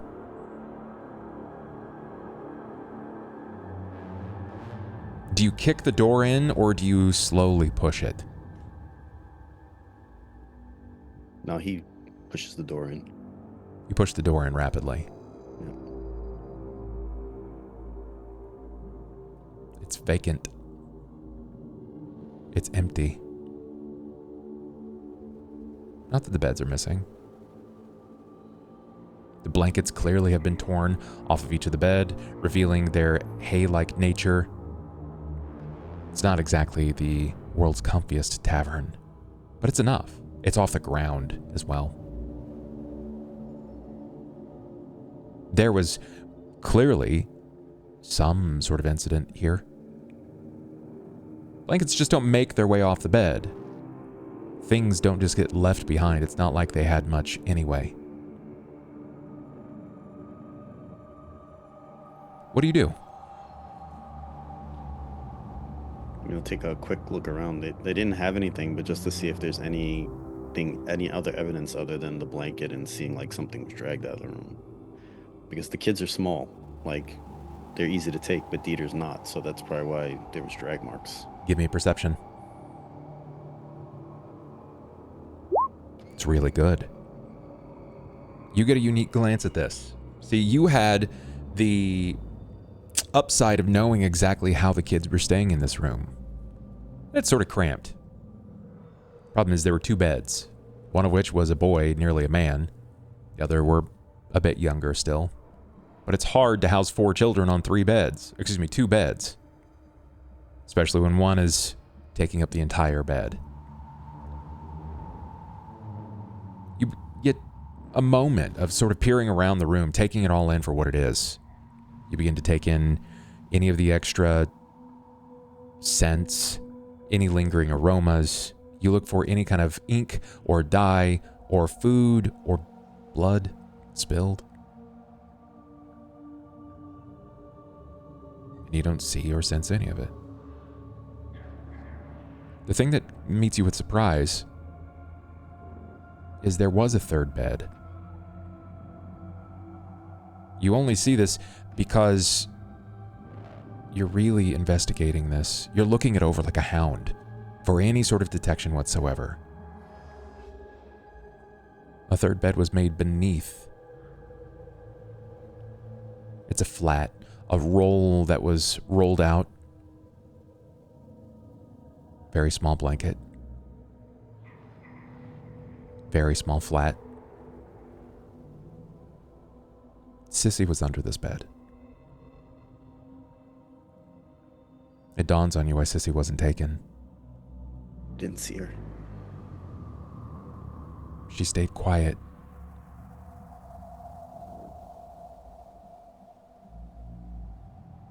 You hear the sounds of footfall bounding up the stairs behind you. You glance out. Yeah.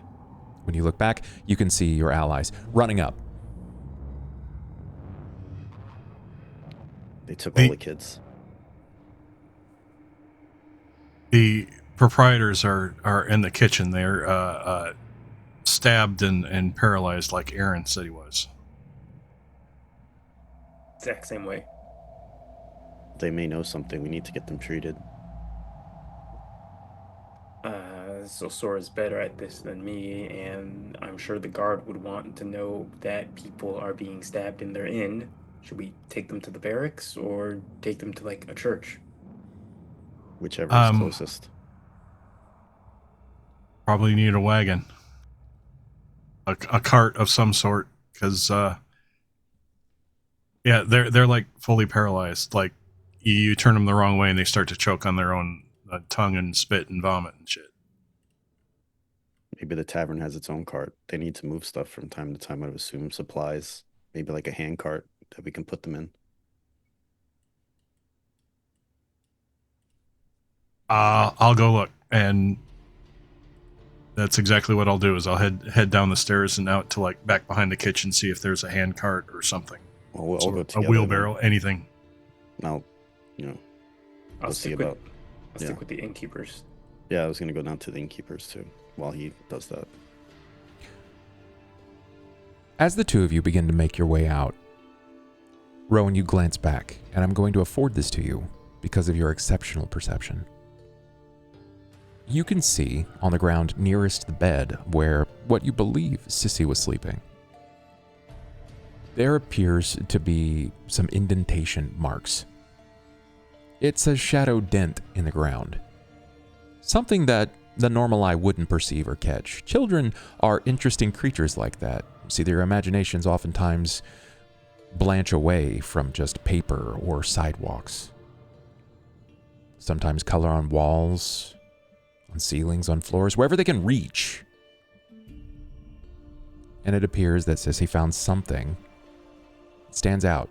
It's like an indentation in the floor. Do you take a closer investigative look to this? Do you like flip the bed? Do you try to get down to get a better sight? I'd probably, whichever is easier to get the best sight. Whether I have to move the bed or I have to just get down, or both. Whatever I can get the closest to seeing what it is. You get down to one knee and you sort of like lift the bed a little bit, move the blanket out of the way, and you can see stick figures. There are 5 stick figures. One is quite tall, standing in the middle. You see 2 on the left of the larger of the 5 of them. And they're perfect. They're like literal perfect clones of each other. And the one on the right appears to be a small girl, but she's holding the hand of what looks to be another small girl. The only difference is the small girl has the face of a skull.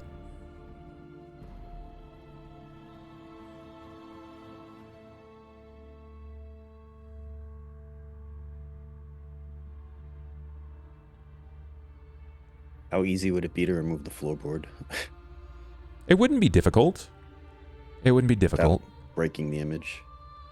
Not difficult. I would need a strength check, really. You're just going to try to ply this up. I think that's good. It takes a moment. You two will hear this downstairs. You'll hear the creaking of wood, and then there is an audible snap from above. Movement again, and then he descales the steps. He's carrying with him a plank. Are you okay? There may be more to these kidnappings than we think, and I'll show him. Sissy was sleeping under the bed. I found a small bed that the owners must have made for her so she's comfortable. This was scratched in the floor. And I'll point, name the kids. Dieter, Marcus, Declan, Sissy, and point to record. See if either of you remember this figure. It's not going to be hard, but I'm going to need a memory test. It's a wisdom. I'm looking for a 10. A 14 will net you a name. A 10 will net you the memory. Looks like Aiden's got it. I have to check something. Okay, that's just skill checks. Carter, you remember that? It's not so vague as much as it is. It was so fast, right? It was so fast. Everything was just kind of like happening fast, as much as it was slow even. But your memory was focused more so on the angel, the quote-unquote angel, right? Aiden, you do remember this was someone who introduced themselves as Record.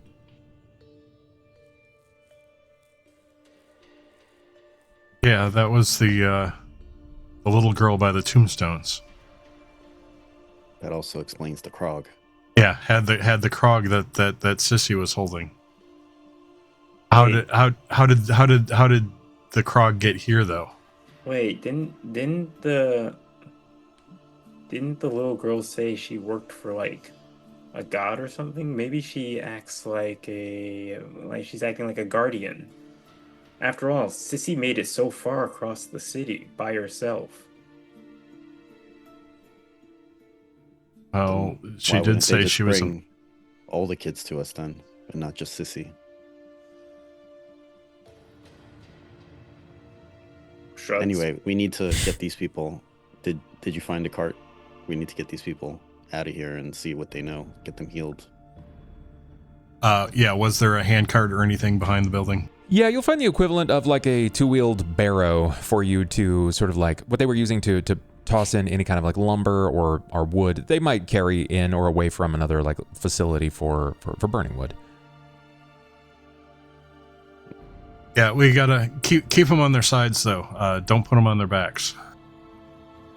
Position them so that they're not choking, and Rowan's gonna take off his cloak and put it around them. Okay. Yeah. Okay. Give them some warmth. Give me a strength check, please. I just want to see you to like kind of lift them, put them in position comfortably. Just want to see how you do this. 19's pretty good again. Give me one more. A little less good, but I think that's much better. 22 is solid. You again lift with the knees, not the back, and in your age, it makes sense. So you maneuver them to the barrow. Again, not crazy challenging for you, though dead weight is a little challenging. You have some experience in this. You cover them with a cloak. You make sure that everyone is supported as well as they possibly can be. And you push on. I think the barracks is closer.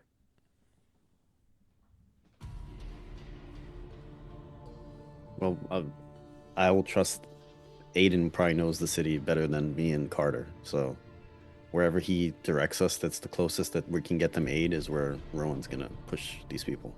Yeah, the Church of Palor and the barracks are about the same distance away. Church of St. Cuthbert would maybe be like about 3 or 4 blocks in total further than either of them. So take your pick.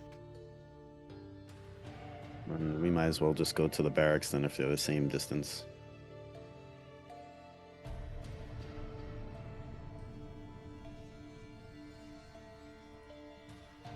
We move. And it's settled. All right. Yes, barracks. There, the barracks it is then. Barracks. I mean, it is. I mean, we know there's going to be a healer there because we knowing Leona, she immediately probably called one for Aaron. So Yeah. She said she was going to. Yeah.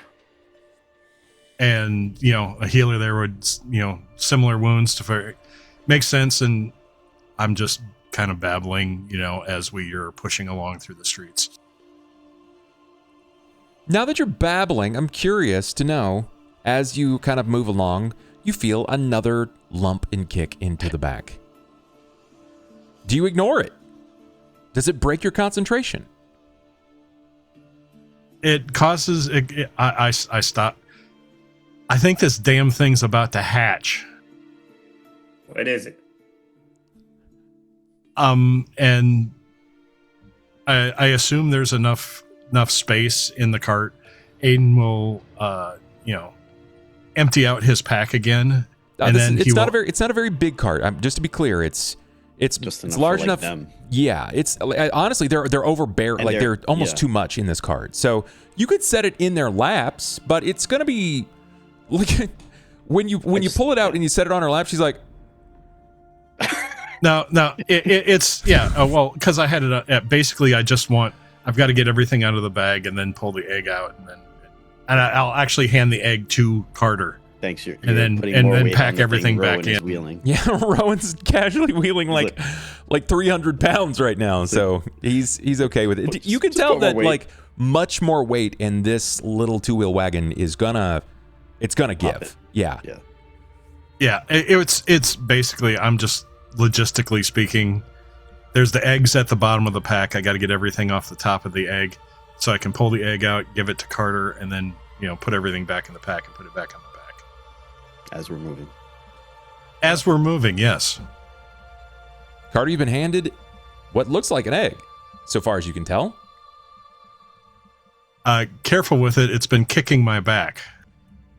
It's almost, it's like the timing couldn't have been better. As he says that, it rocks in your hand, like it tries to visibly shunt in one direction. You feel your hands kind of like following it as to lower the motion, sort of like the head of the chicken as it's dealing with the physics of just life happening around it.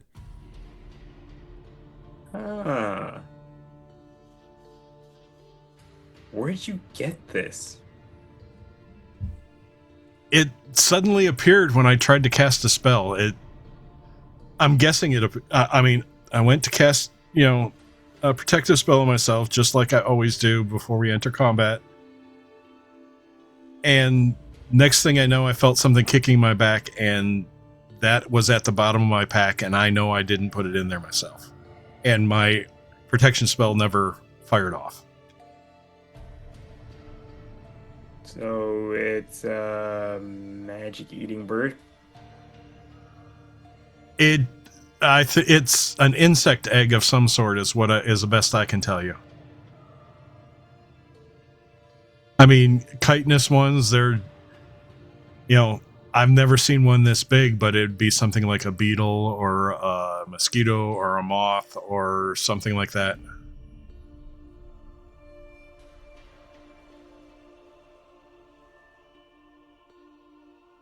I mean, I don't know specifically what it is, but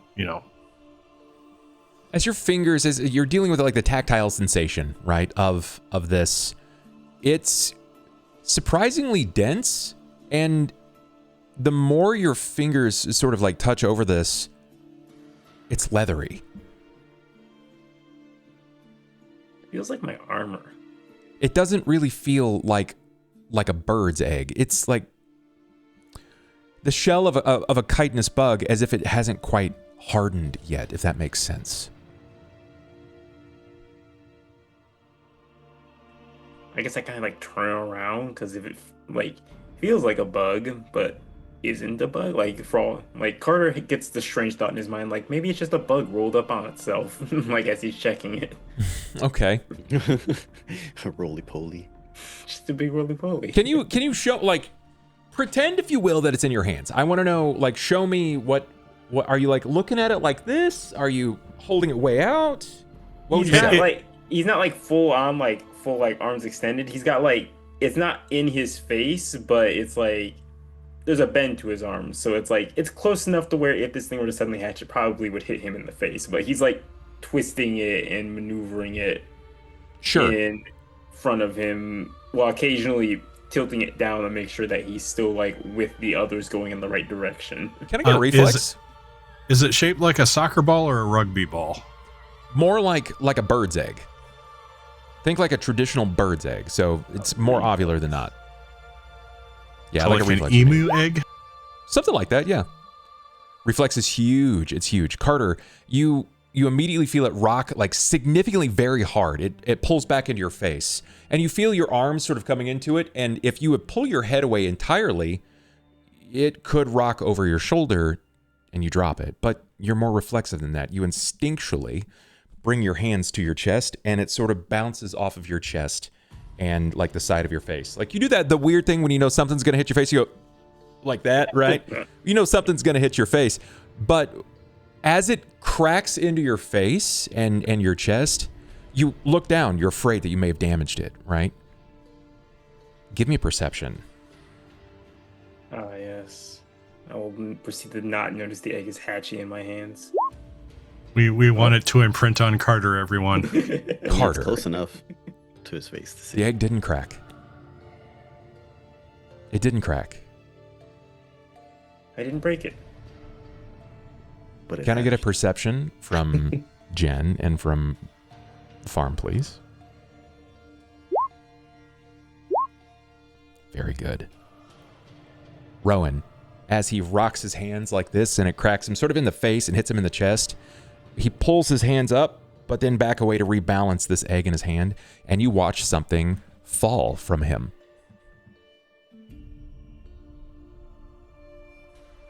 Did his amulet fall? His tarnished amulet of Palor bumped to the ground. It falls to the cobble. You hear a tink. He missed it. Maybe because he was so focused on the egg, but he didn't notice that, and it rests. Carter, your amulet fell. Stop playing with the egg. Give it back to Aiden. It's all right. He'll like hook like an arm around it, like football carrying like the egg as Sure. he goes back. You're gonna go into the OJ, right? Like, Yeah. you got that Heisman pose. I'm for it. I got it. You hook the egg and you reach down and you grab your amulet and describe your amulet, please. Like, was this on? You said it was like a silver, right? Yeah, it was it's supposed to be like the standard like symbol of like the Palor, like which is just like basically like his face and like a sun symbol.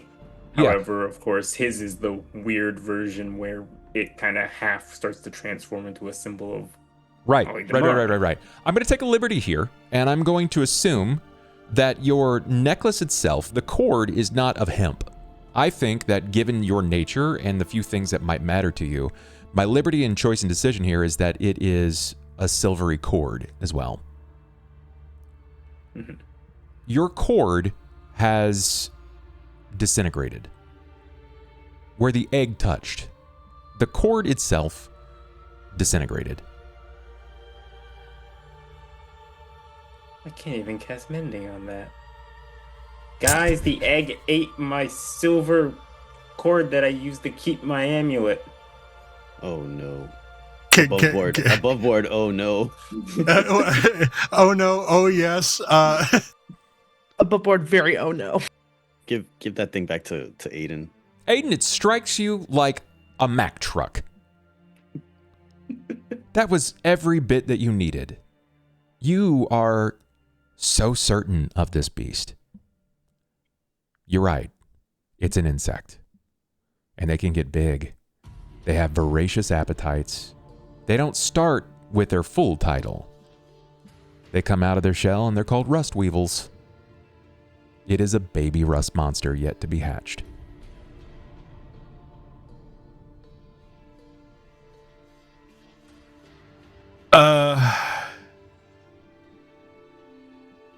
This is a menace in the making.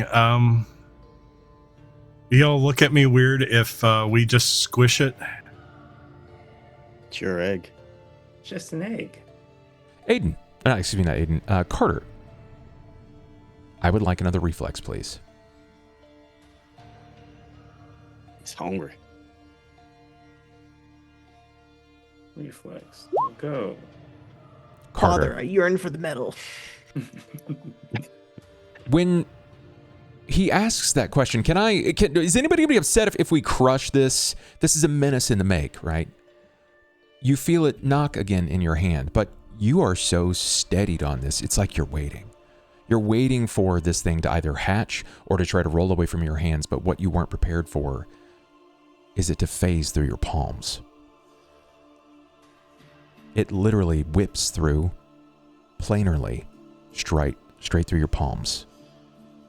And as it rephases back in, you instinctively grab it before it hits the ground.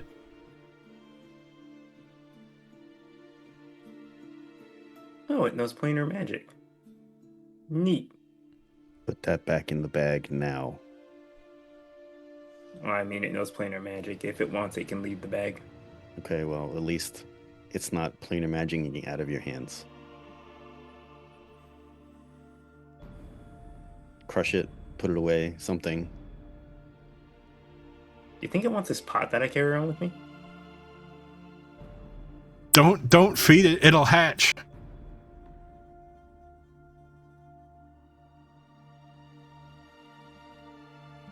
It's infinitely more interesting to you, Aiden, all things considered. The planes and the stars have always been a point of interest. The stars more so than planes. Carter, this is even more interesting to you. It knows planar magic. At least you believe it knows planar magic, whatever the case may be. It's not normal. Aiden, in all of your studies and everything that you've ever read, in every library that you've ever scoured, you have never once encountered any detail on a rust monster that is capable of getting through a wall unless that wall is metal. It's a rust monster crossed with a phase spider. At least that's what it...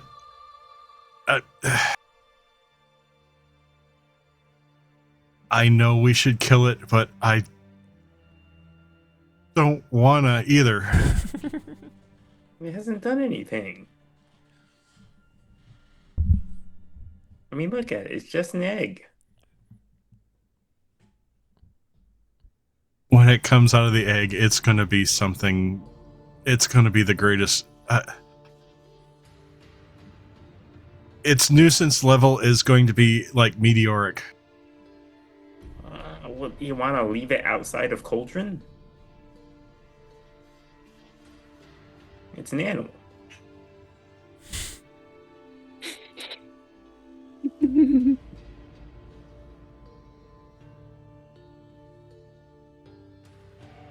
I love that these people are still just like... Don't worry, I'm pushing you to help, whatever those two chuckleheads are doing.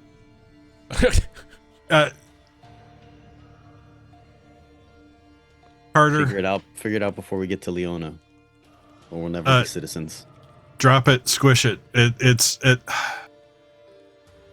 as much as I want to study this, I can't in good conscience unleash this on the city.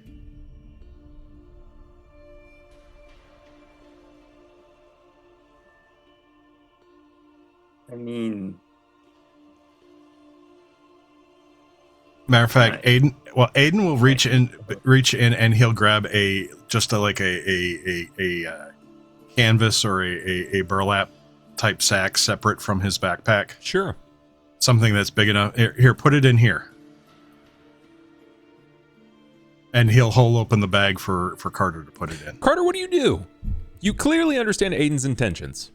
He's not exactly been shy to admit the purpose of his maneuvering.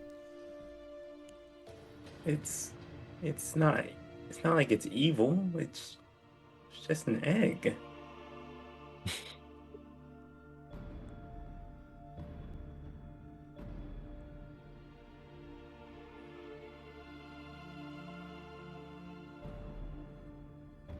The pause. The lingering and pregnant pause. So, Aiden, I'm sitting there holding a bag open, and Carter is just cradling the baby in his arms. Baby monster, yes.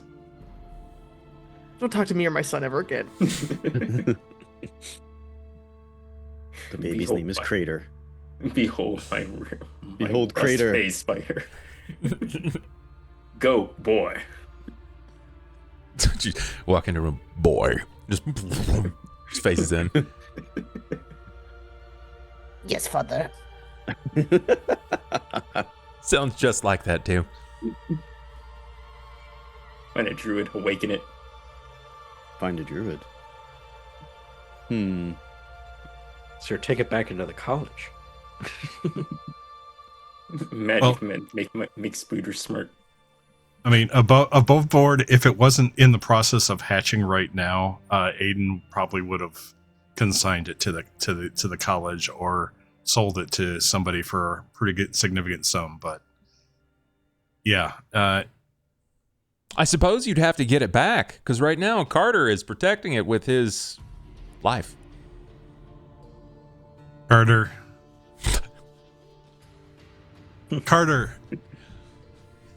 All right, here's the thing. You can't take care of that and rescue the kids at the same time. Smash it.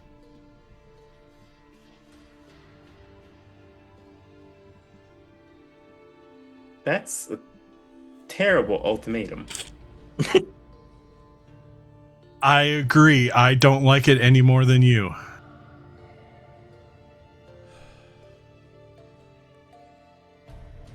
You haven't even said what it does. It eats metal. Indiscriminately. You know that silver chain that you had your medallion on. There's a reason why it's gone. It touched the egg, and the egg disintegrated it. It will do the same for your armor. It will do the same for your morning star. Even if it armor. Well,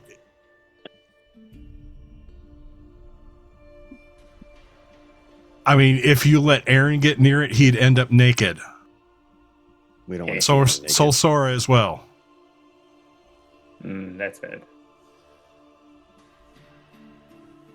I feel like this is a dad trying to talk his child from keeping the hamster that he found out in, like, the neighbor kid gave it to him. We can't keep the pet lizard. No, put it back. This is less a hamster and more like I found like a young bear cub. like a bear cub, or like when the kid's like carrying like a bobcat. Like, it's a kitty. Like, Can I pet that dog? That's a wild animal. I want to pet that dog. All right. Well, so are you going to unleash a terror upon the city, or? I'm just assuming, unless otherwise stated, he's just holding on to it. Yeah, I imagine Rowan is just way ahead of them at this point, and these two are just standing there arguing over this. Oh, I'm walking. If you told me the barracks, like, Rowan would know his way back Yeah, to the barracks. you know your way to the barracks. It's not mentally- exactly a small place. He's mentally mapping the city, like, every time we go around, so, like, he would know. So he's guess- just fucking going as fast as he can, carrying these people so they don't die. I just don't. I don't want to kill things. Just because. It's one thing like when things show up and attack you. It's another thing when they're just. It's just here.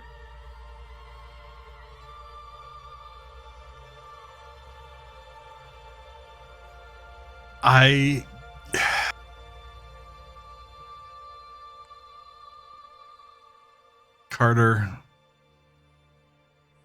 it's not a good idea to keep this. I tell you this with all sincerity. Rowan, you overhear this. Even if you're 15 to 20 feet ahead, you hear him trying to implore, like, how bad it is. This is a mistake to keep it. Man. If only we knew a bit more planar magic. It seems to be fine with the planes. We could just throw it back.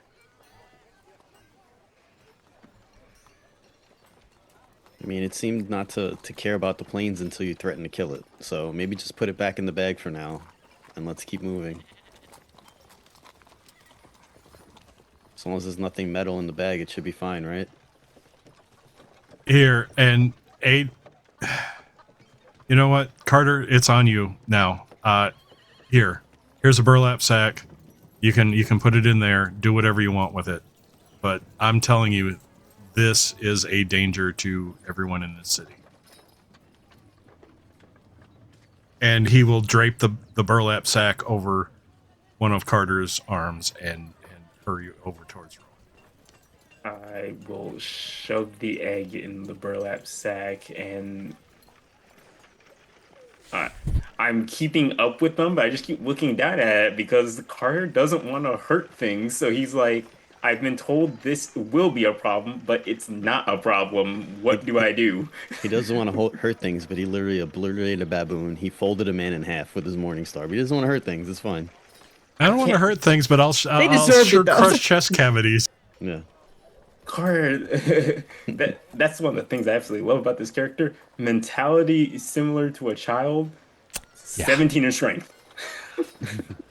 Yeah, it's perfect. You resign to your fate of giving him this burlap. He places it in the bag, and you decide to walk on to catch up with Rowan.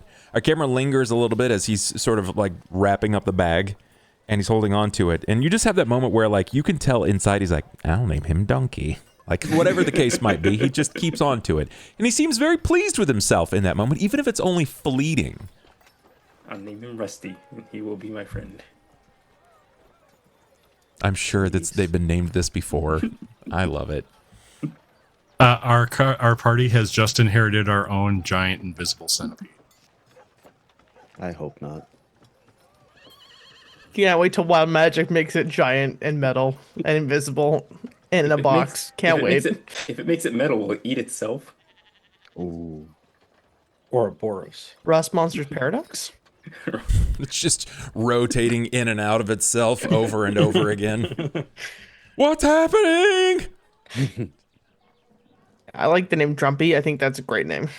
So I think we should just go forward with that. Just wrap it up and go forward with that. To the barracks. Our To the camera barracks. will linger with that moment for just a little too long, enough to realize that there can be solace found in such a place that's not entirely bereft of happiness. Not entirely. As you continue to shift through, our camera will turn. It will show you lingering overhead in that third-person view as you step over into the barracks, wheeling these people that are now sort of slumped to the side on each other, because there's no point in trying to keep them upright, especially if you have to continue to stop. They suffer.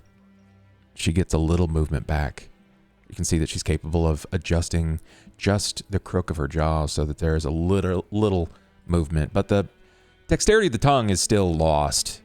She gets a... She's trying. We're almost Husband there. is still unconscious. You push into the barracks. People turn to the side. A lot of guards look at you out of concern. They don't really know what to make of this. A few of them attempt to stop you, but another one just stops this. No, this is someone else's problem. No. Where's the right hand? Someone will point on into the primary lodging of the guard barracks. You were here. There. Main office. Oh, weird. Then where do they point? You see a couple of people waiting outside of the main office. It seems like they're waiting, like there's an established line, but nobody's entering in. It's like they're waiting. Rowan we doesn't know. care. Rowan's Yeah, going we know into li- the door. We know Leona asked for a healer or was going to. Where is he? Or her? One of them goes, I wouldn't. And as you walk in, you can see that Aaron is being treated in the primary open area. It's like a foyer of sorts where your most direct reach of complaint can be met by a common guard, someone to fulfill the documentation, alert the guard captain if the presence is needed of a greater group or not, or if this is just a single man matter. Aaron's being treated. The Good to the doctor Physiker here. and doctor is surprised. He looks down at this sort of corkscrew of linen that was pushed into your wound, and he's like, now that's genius. You said who did this? I think I'd like to meet them. I should take some notes. Maybe they offer a course of sorts, something that I'd be happy to learn more. A rather solitary practitioner. Aren't they always? Unfortunate. You'll be fine. The poultice was there to draw more from the wound itself. I think you'll be a bit stiff-legged for probably the remainder of the night. Make sure to hydrate. Stay well fed. Ma'am, I think you'll be fine. Would you have an idea of when I can take this out? Oh, I've removed it already. It seems to have done its job. It's fulfilled its purpose. Okay. But so he basically removed it, stitched me up, and Yeah. okay. It's not going to be pretty when it heals, but I suppose it's better than dead.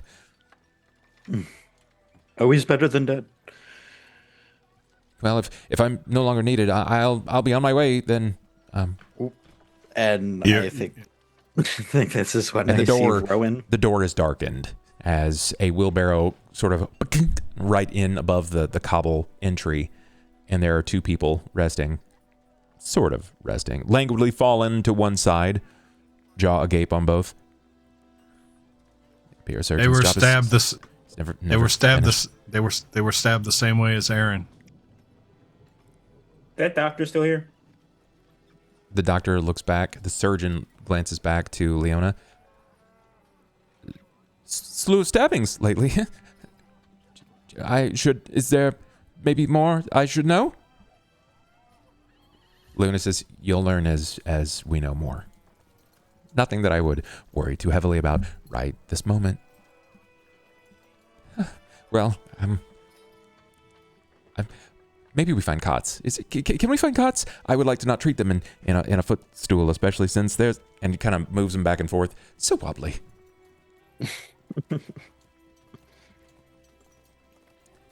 We can get you some cots. Another guard is flagged down with a snap. Just take them to the guard's barracks. The Physiker is going to treat them. Mind the space. If he needs anything, do it. Yes, ma'am. Of course. Come this way. Come this way. He waits in front of the wheelbarrow. I'll need someone to move them. Of course. And he grabs onto the arms of the wheelbarrow. He pulls them out. Drops down again. The man and the woman sort of burble around loosely. And wheels them back and turns them around. To be dealt with. While that's happening, I'll walk over to Sora and just show her the wooden plank without saying anything. You see the plank? Can I get a wisdom from you, please? You want wisdom from me, too? Yeah, I want a wisdom. Oh, you remember this. You remember seeing this child.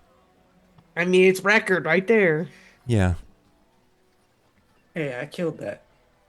So Sora's just kind of gonna just like look at it with kind of just like...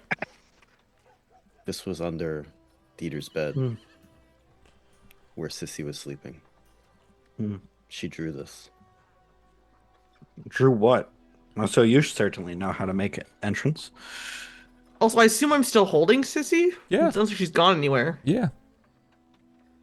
So Zora will just nod. She's not gonna like say anything too loud.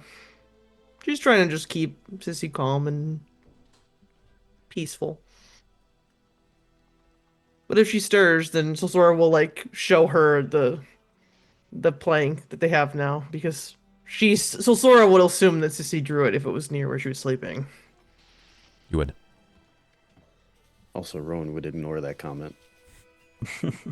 Because Leona's there, and Aaron would probably get knocked if he said that. Whoa. So, Sora, you notice that despite the bodies that have just arrived, Carter is carrying something, I would say, rather protectively. She got. Aiden made an egg. Yeah. He's got magical blood that chases away baboons. Excuse me? Lays eggs. You made an egg. How exactly? Let's just say there was a corruption in the weave I was trying to create, and next thing I know, there's an egg in my pack.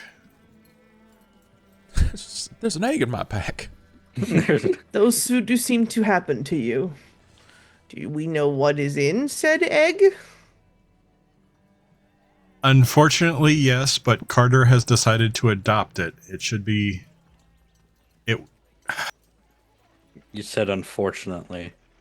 Leona's leaning over the primary staging like dais where there is raised cabinets so that she can sort of like take any kind of documentation that is per necessary. But she's leaned over. You got a dragon?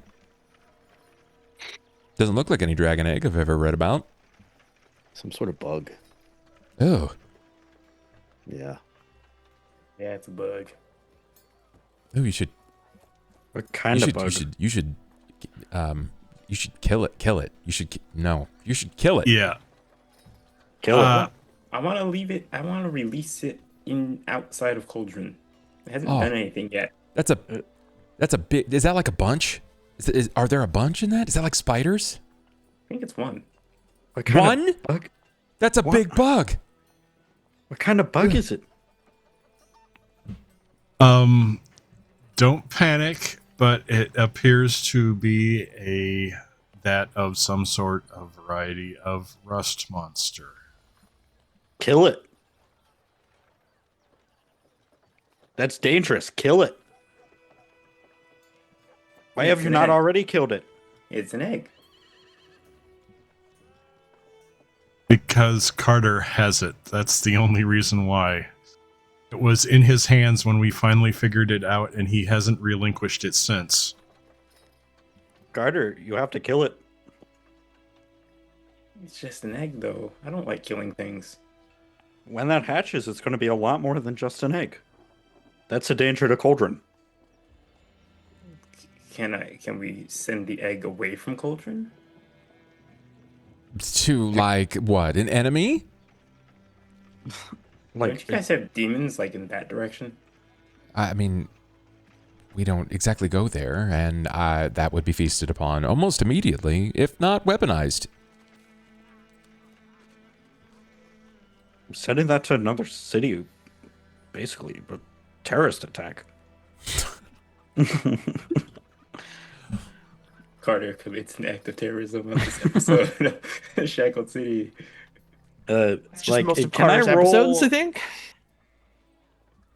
So, can I roll I guess dungeoneering or something to just understand how potentially dangerous this rust monster would be? Or would you think I would just know that from? Yeah, do you have a role that you would accept for rust monsters as a whole? Maybe. What's it? Say the question one more time, please. I was answering a private. He was asking about using knowledge dungeoneering, but I'm asking if there's other knowledge I'm trying to or think, skills you would allow us to use to identify the hazard level of this. Yeah, would I know the exact hazard level of what would happen if this thing hatched? Okay. So you can give me knowledge histories for both of you. Okay. Untrained? Yeah, of course. You can always make an untrained check. You just might That's suck pretty at it. horrific. I'll give it one reroll. Oh, well. That was a great reroll. Perfect. Oh, that's an amazing reroll. Great. Aaron literally went from a natural 1 to a natural 20. Nice. Nice. You know that there is historical evidence that shows that they're not completely useless, though they are often at times deliberately housed in things that keep them small, and they are underfed for reason. When you overfeed them, their appetite grows. They get bigger. They demand more food. When you underfeed them, I mean, you're hurting an animal. You're deliberately starving an animal.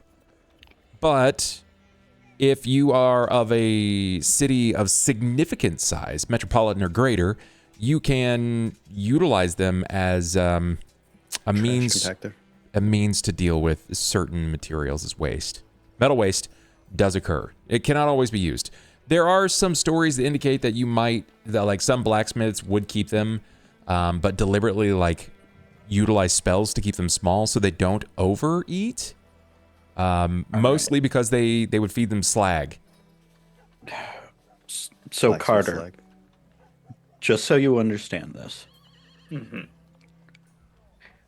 killing it now wouldn't only be for the safety of the city.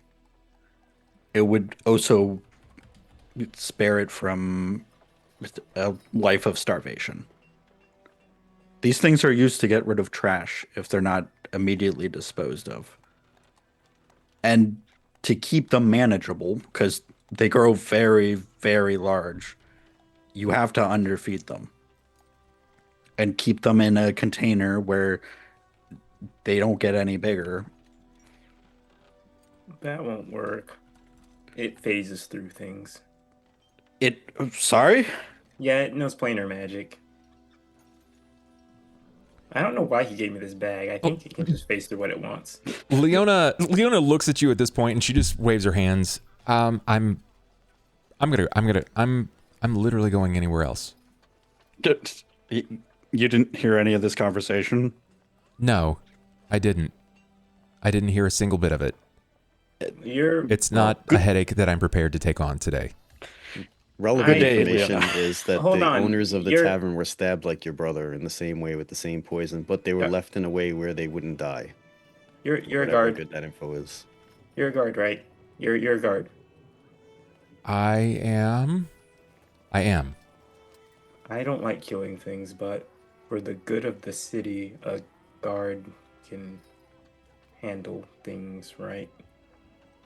If I just, he slowly places it on the ground, and then I go check on the people we found in the tavern. I have no skin in this game. I see what you're trying to do. You're trying to pass the coin on to me. I get it. I didn't make the egg, and I don't kill stuff. Why don't you find someone a bit more involved in animal husbandry? Actually, Let them make the call. These are skills that are still utilized in the city. You can find someone who specializes in this. Or why don't you take it over there to the academy? If you said it has magic and it's just an egg, what do you think is going to happen when it grows up? It doesn't just get weaker. It's going to get stronger. I was kind of hoping to find a way to send it back beyond the plains. I assume that's what it did to get in his bag. No idea. Not a clue. as we like to say, it is above our pay grade. He placed it on the ground, right? I think he did, yes. Rowan's gonna stomp it.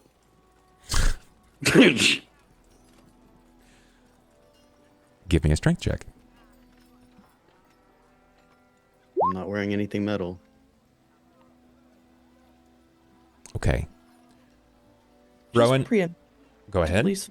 Well, Sora is just gonna like carefully like put her hand like gently to Sissy so she doesn't get startled from the noise.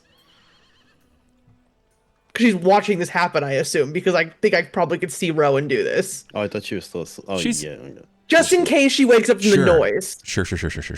That's it. That's all I want Your to say. foot comes down very harshly across this egg, and you hear the sound of carapace shattering. Just it folds. It just crunches into nothing. It felt surprisingly light, all things considered. I mean, it is just an egg, and it was rather leathery. It did have some elements to it that bore some weight. But as you crush it in the bag, you can hear the sound of the chitin popping. Chitin, forgive me. However you pronounce it. I'm not going to have that debacle. Can we throw this in a fireplace to make sure it's dead?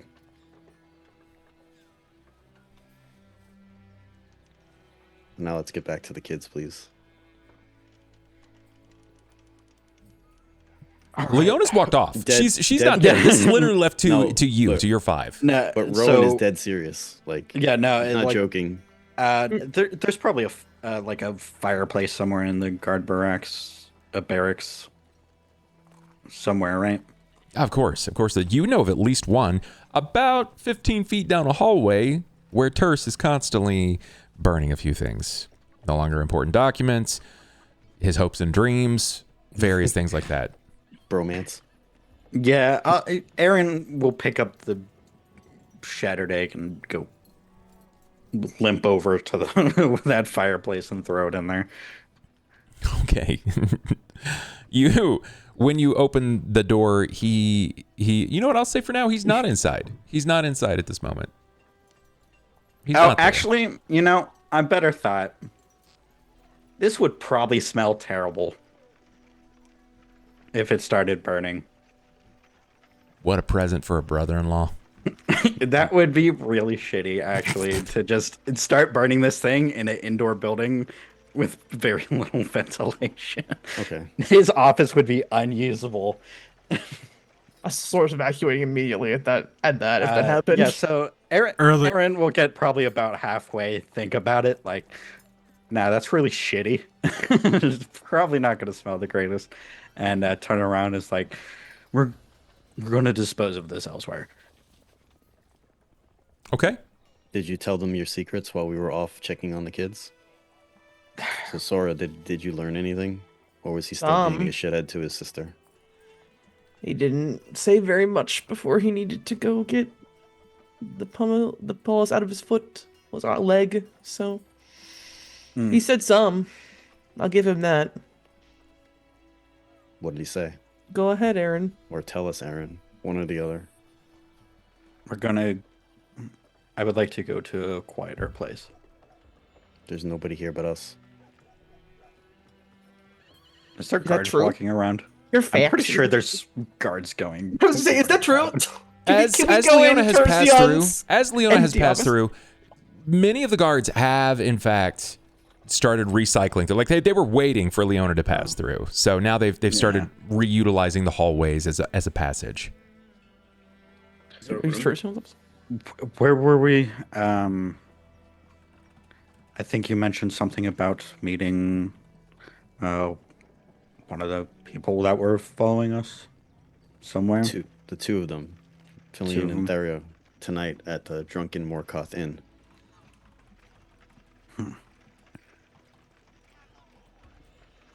We have 2 courses of action as I see it right now, Rowan. To make this quick. Unfortunately, me becoming a guard is barred by a lot of red tape. It can happen, but to get the permits needed to enter someone like Keegan's is not fast. The fastest way is either we use the influence of these two to get in there tonight on behalf of the mayor if they are willing, or we become an official party and register ourselves with the Adventurers Guild. Why would we need to get back into Keegan's?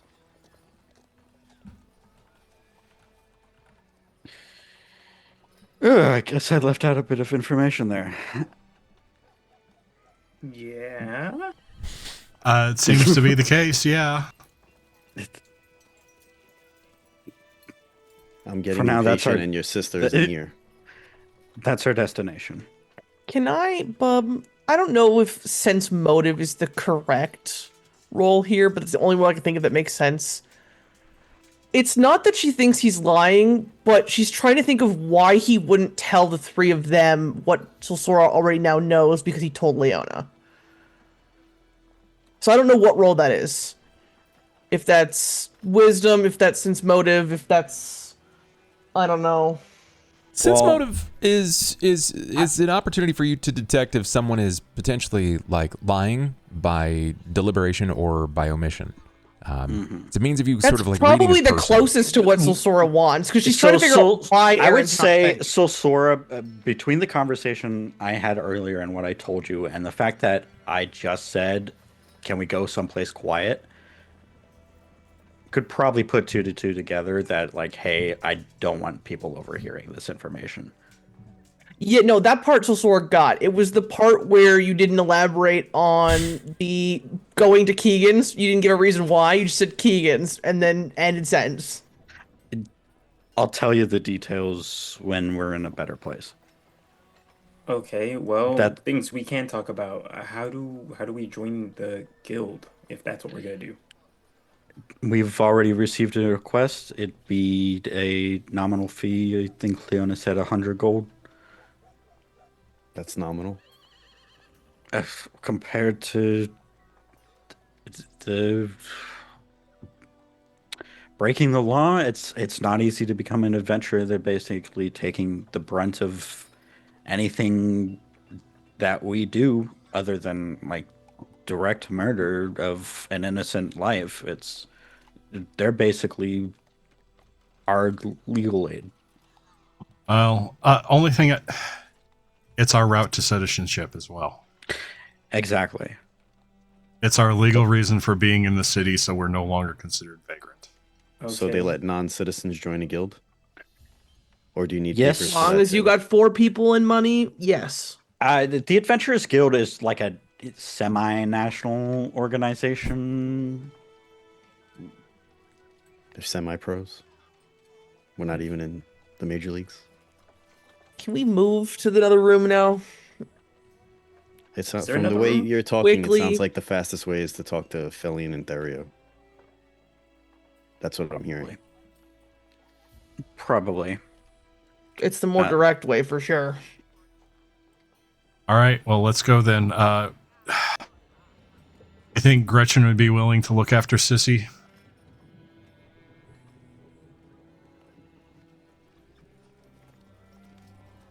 Where is this place? The Drunken Morkoth Inn is where they wanted to meet us. You could see it on Bub marked it on the map. Yeah, that's the exact opposite of the Lantern Street Orphanage, unfortunately. Well, do you want to take Sissy to meeting with these guys? No. I mean, we have time. They're not gonna meet us until night. I don't know how close we are to night, but it wasn't night when we went and did all these things. I'm assuming it's probably like midday now because we were just doing all this shit in the morning. It's just past lunch at this point. We're just past lunch. You know that you have to We meet have- the Striders of Farlanen in the evening. in the evening. So Okay. we have time to go to the orphanage and Gotcha. drop her off. We're and gonna go find an outdoor burn barrel. We're gonna go to the orphanage and drop her off, and then we're going to go. No. We're gonna find an outdoor burn barrel. We're gonna tell your sister where we're going, and then we're gonna go there. Sure. And then, walking in a street is just as anonymous as an empty room. You can tell us what's going on as we drop her No, off. he doesn't like to do that, as we've seen. We could figure that out after we drive up Sissy. I'm not smart, but at least I know that much. We know where we're going. Let's go. If the streets were anonymous, I would have spoken by now. Yes. Yes, ma'am. I've spent like a couple hours in some sort of holding Sissy. Do I have some sort of indication that It's honestly it's about leaving an her hour. in the orphanage? You've got about an hour Yeah, with her. sure, that's fine. Do I have some indication that leaving her in the orphanage without us is probably a bad idea? Because that was my initial Sorsora thought, was I don't really want to leave her behind now that all three of her brothers are gone. I mean, But we're just strangers to her as well. She shows me a little bit. That's it. Yeah, I mean, It's would the fact Sorsora that she's voice been this? clinging to Sulsora. No, No. Sulsora's not voicing this. This happened while Aaron was like half injured still. You aren't certain. Okay, that's fine. I don't think there is a way for you to determine that. If we psychologically peel this back for a minute, I think that you aren't so certain that she's safe there for a variety of reasons, even though it's probably the safest place for her, because, being in your arms will inevitably lead you into potential hostile conflict, which will Sure, challenge the cost of her life. sure.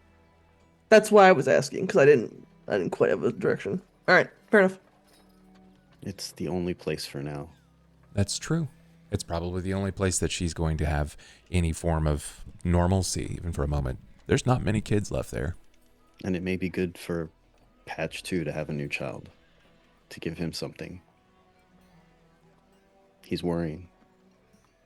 It will also give our proprietor couple over there time to recover I if ask they want to keep looking after.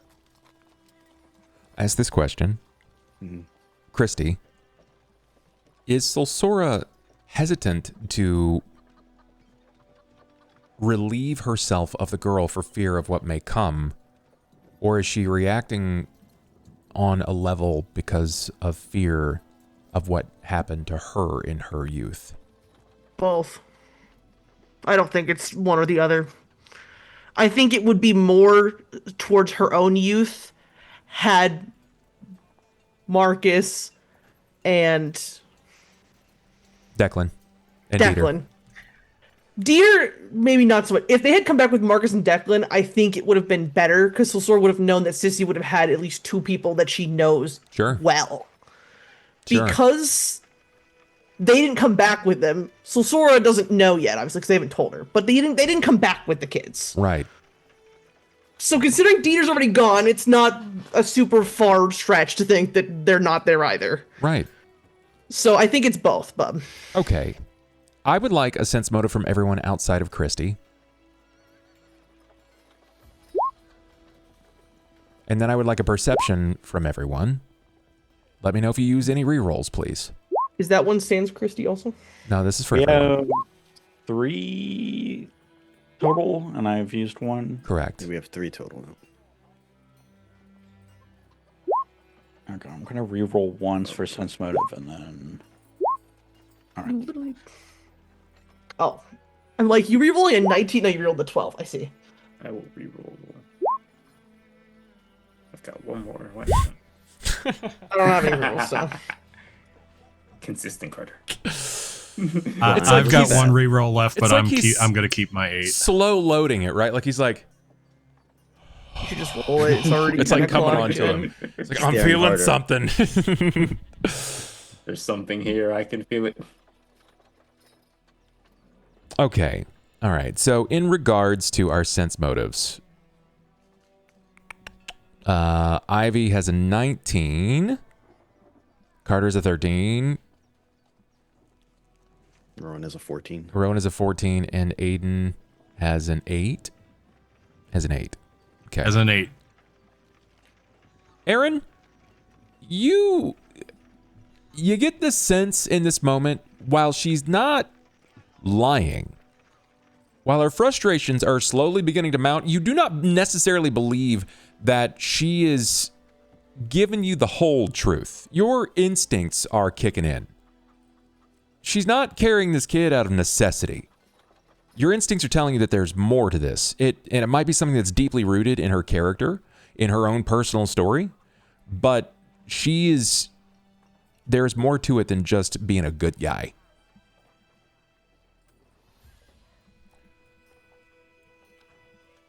Nobody succeeded on their perception check. 24. Goddamn. That's high. Not even Okay. a desperation dice. Nope. Damn. I still have a reroll. I really roll a 30? 10, but I have no reroll. A 30 wouldn't be able to see it? That's crazy. A 30 might get you something. I was gonna say, do some of us have the ability to might get there? you something, but still not the win. That's fucked. A 30 Oh. might get you something. How many rerolls do we have? 3? Yeah, You I do don't have 30. think I rolled a I'm- 24.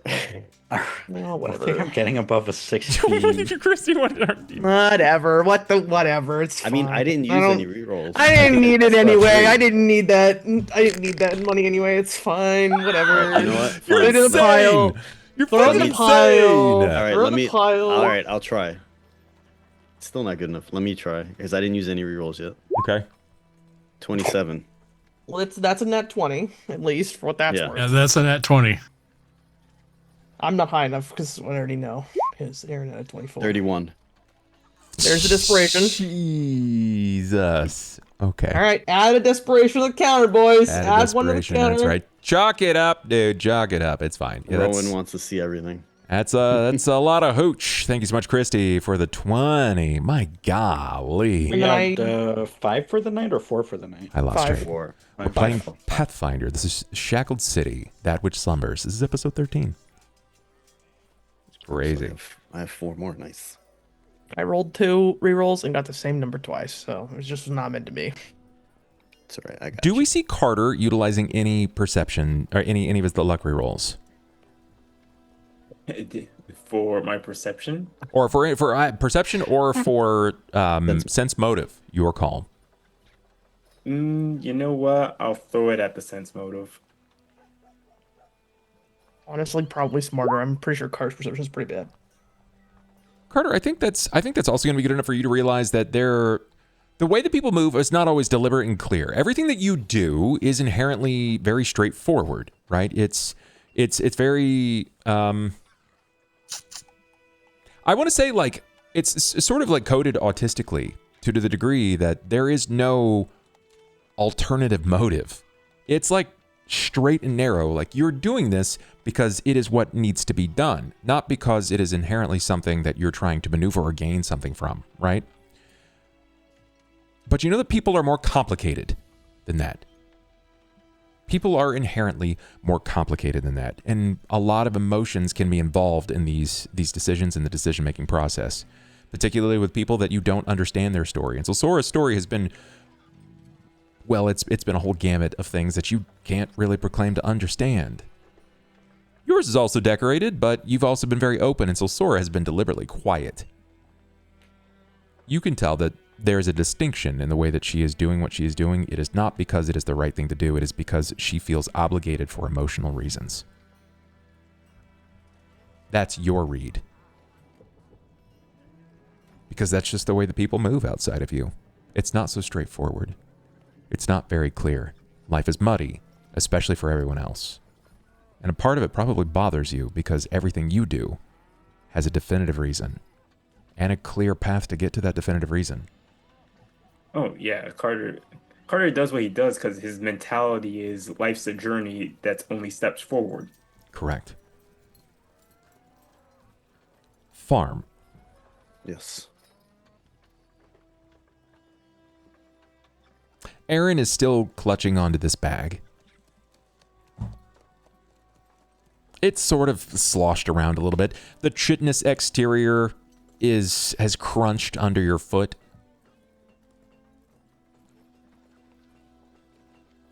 But it doesn't really feel right. It's not seeping. You crushed an egg. Something was inside of it. Something was alive. Should have bled. Maybe you don't know the color of its blood, but it should have bled out. What? Let's just say hypothetically, right? Like it was a chicken. You crush a chicken. It's literally just like a water balloon. It should have bled out. Now, the bag is damp. But it's not right. It crunched with a little too much ease.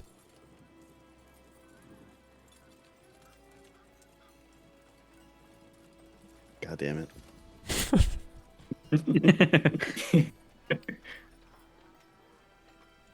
Before we throw that in the fire, we should open it and look at it. There's not enough fluid coming out of that bag for me to have killed something. Well, that's not good. No, it's And not. I'll drop the bag on the ground. Why I mean, would you Carter drop it on said the it- ground? Well, He's gonna- Carter said Rowan the will- shift, Rowan will pick it so- up. No, Rowan I'll will pick it open up. the bag and drop it on the ground so we Let's can... open it near the fire and drop it, like shake it over a fire. Why would you Got open it, it got on it, the got it, got it. ground? Yeah, of It course. is, we're going to a burn barrel, right? Is there like Yes. a burn place outside the barracks or some place nearby we would know? No, there's not like a communal burning pit, like for you to torch your old undies that you mistaked in, right?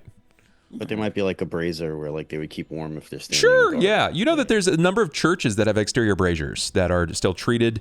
You can find something to burn this in. You don't really know how well it's going to burn. Shouldn't really burn so quickly, but you open it up, and you can all clearly see that there is nothing inside, with an exception to a little bit of slime, like this fluid. We'll just say it's some fluid. There's also a significant amount of egg that remains, this chitinous exterior. It sort of crumbled in spots. It's more maneuverable, like leather, like a very, very soft egg. But in other parts where there is sort of like a crown of thorns that decorate the outside, a means of protection, it's crushed.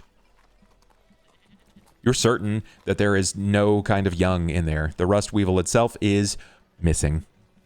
Well, Uh-oh. I guess it used that planner magic you were talking about, Carter. Maybe it went home. hopefully, because I it was hope using so, planar too. magic to phase through solid objects, so it could just went to the floor. I mean, it would have to go way through the floor, right, to get to someplace safe.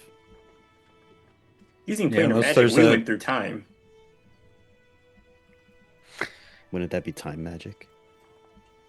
Unless there's a tunnel right under the guard station. I We have the doubt concept. it went...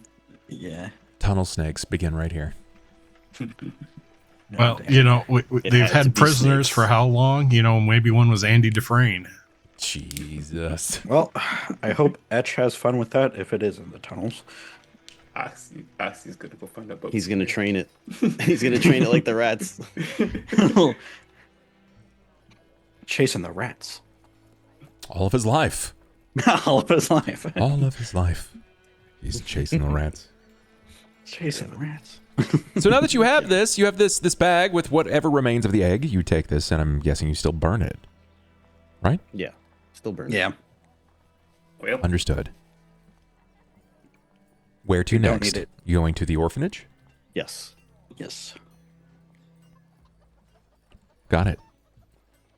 Understood. As you are beginning to exit the building, someone with quite a confused look bumps into you. I'm sorry. He's probably, I want to say, about 5'6", human, maybe early to mid 20s. He's got very thin-framed glasses that are sort of. It looks like they've been tied in spots. It looks like they've been sort of bonded with some adhesion. He fixes his hair after bumping into you, and he's clutching onto a handful of books. They're sort of just like loosely bound up in his hands. I'm looking for Mr. Guard Captain Skellering. Is Guard Captain Skellering in by chance? What is your name? Arthur. My name is I need help, and I don't entirely know who to ask. My name is Arthur Leaf. I am a tutor at Blue Water Academy, and I need help. My superior has gone missing. He's been missing for a while. He's been missing too long. What is your superior's name? Why? Can we leave this to the guards? We have enough missing people we're searching for. I don't believe the guard captain is in at the moment. However, the right hand, Leona, is somewhere around here. Somewhere is very informative. Thank you. That's been helpful. Yeah, I'd suggest talking to the guard at the desk just inside this door. Fine. And just for my own curiosity, was your superior Provost Vane? Provost Vane? No. Oh, no. He's trying to shut us down. I would not have it anyway. I do not like that man. Well, I was hoping he was missing. Sorry. I would like it very much if he was missing as well, but Provost Vane is not my mentor. Well, He said he, otherwise it would be Janir. Above board. Janir was a woman.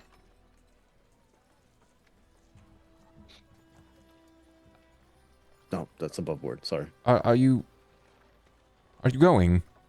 Then Yes. Bye. Yeah, we would be walking. Yes. very well. Yeah. Very well.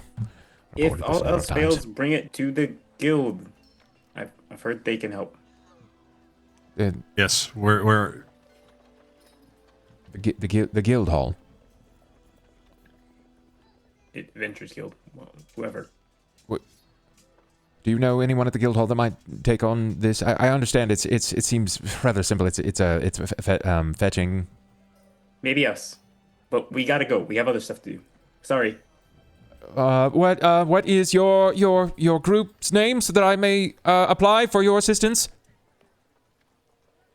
I am in good contact with the right hand of the guard. If she's unable to help you, just tell her to contact Aaron. All right, Aaron. Yep. Unfortunately, we're unable to accept additional duties right now. This has been most helpful. Yeah, just basically, we won't be registered for another 2 hours, so we can't give you a name just yet. Didn't know we needed a name. Anyway, All right. best of luck with the bureaucracy.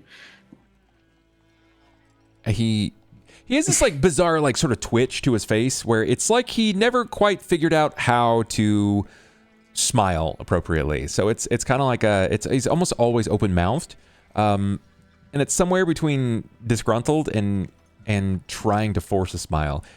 Anyway. Yeah. And we are going to be making our way downtown. Got it. Walking fast. Thank you. Very fast. So Sora's dragging, but farther than normal. Heard. Like, she's normally dragging because she's short, but she's dragging, purposely dragging. Do we have Rowan that? I'm is just not gonna walking be- slower than she would normally be walking. Sure. Rowan is not going to stray far from Sissy. Hmm. So He would be next to Solsora. If That's she's fine. Still holding.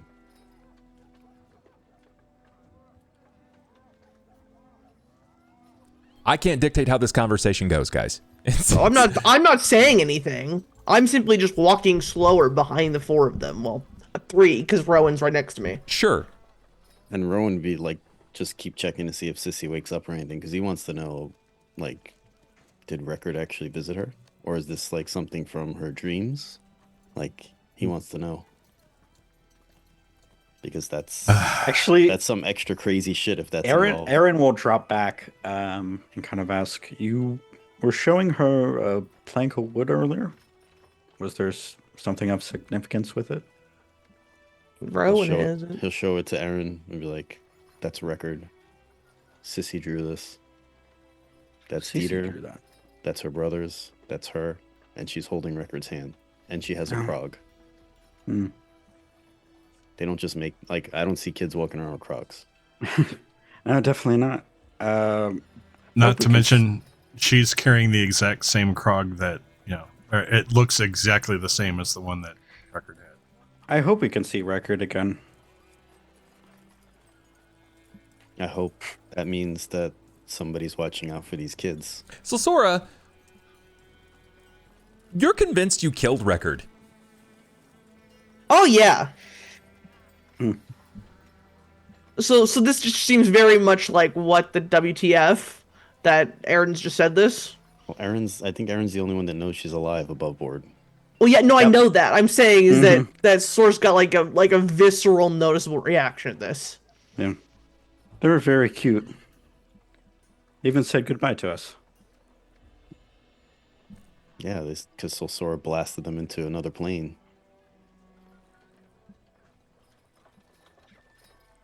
No, they were quite all right.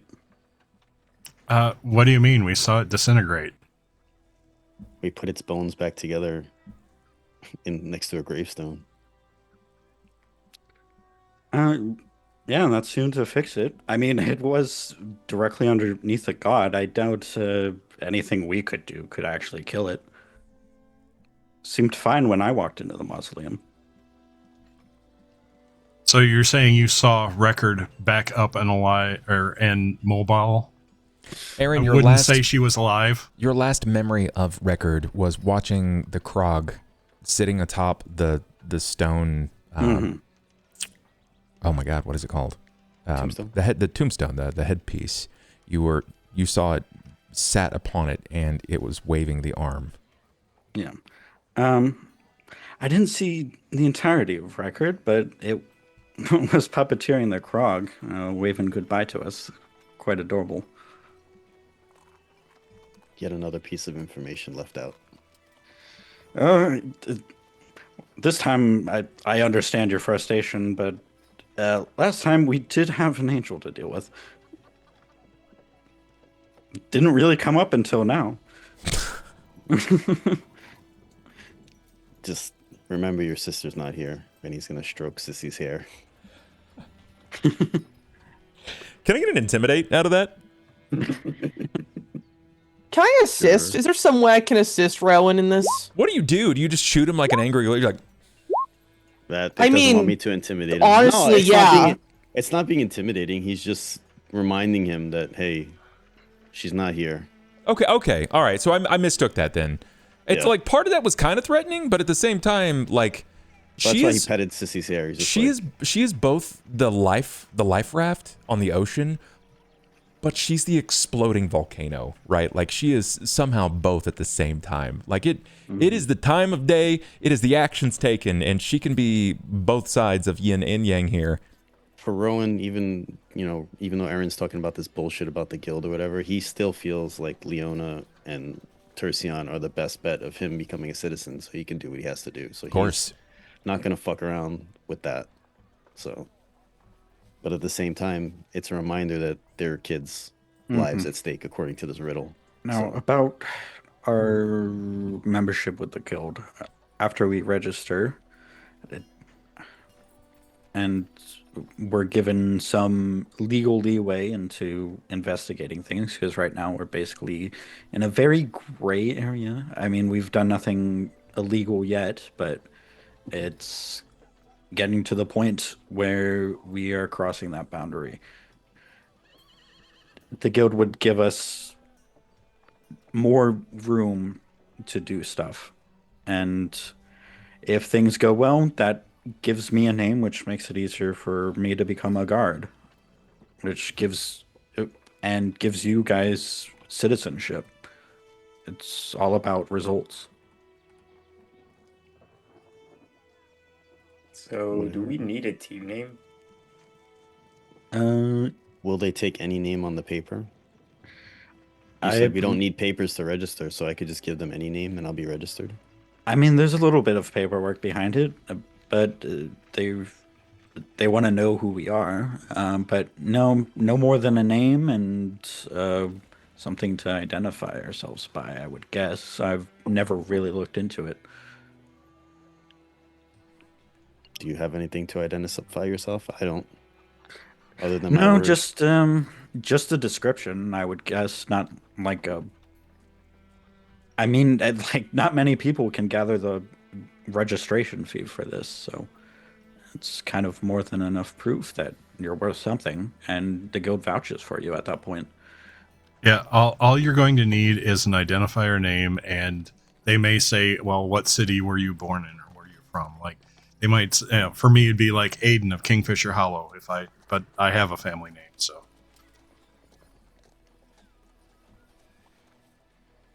Okay. So you could be Rowan of, Cesarine.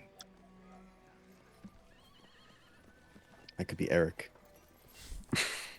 No, that's him over there. Could be Wonky Pete for all we know. I mean, you could give him a fake name if you wanted to, but that's I'm not not good a at very lighting good lamps. standard of trust. I just know nothing about the city, so I'm just trying to weigh all options. That's all. Whatever is gonna help us find these children fastest, which right now for me is talking to these two mayors people, because who has more influence in the city than the mayor? That should be able to open all the doors we need. That is true. If they truly want the same thing we do, which is to rescue these children, then that would be the fastest. Should we register while we're waiting for nightfall, though? Work on both at the same time?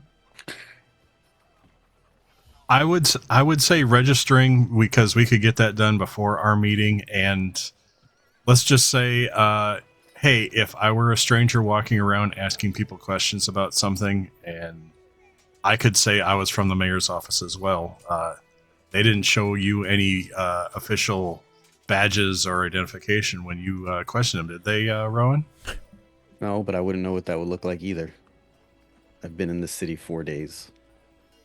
Maybe I'm getting suspicious from dealing with all this, but who says they're actually working for the mayor? I like perceptions, please, from everyone. How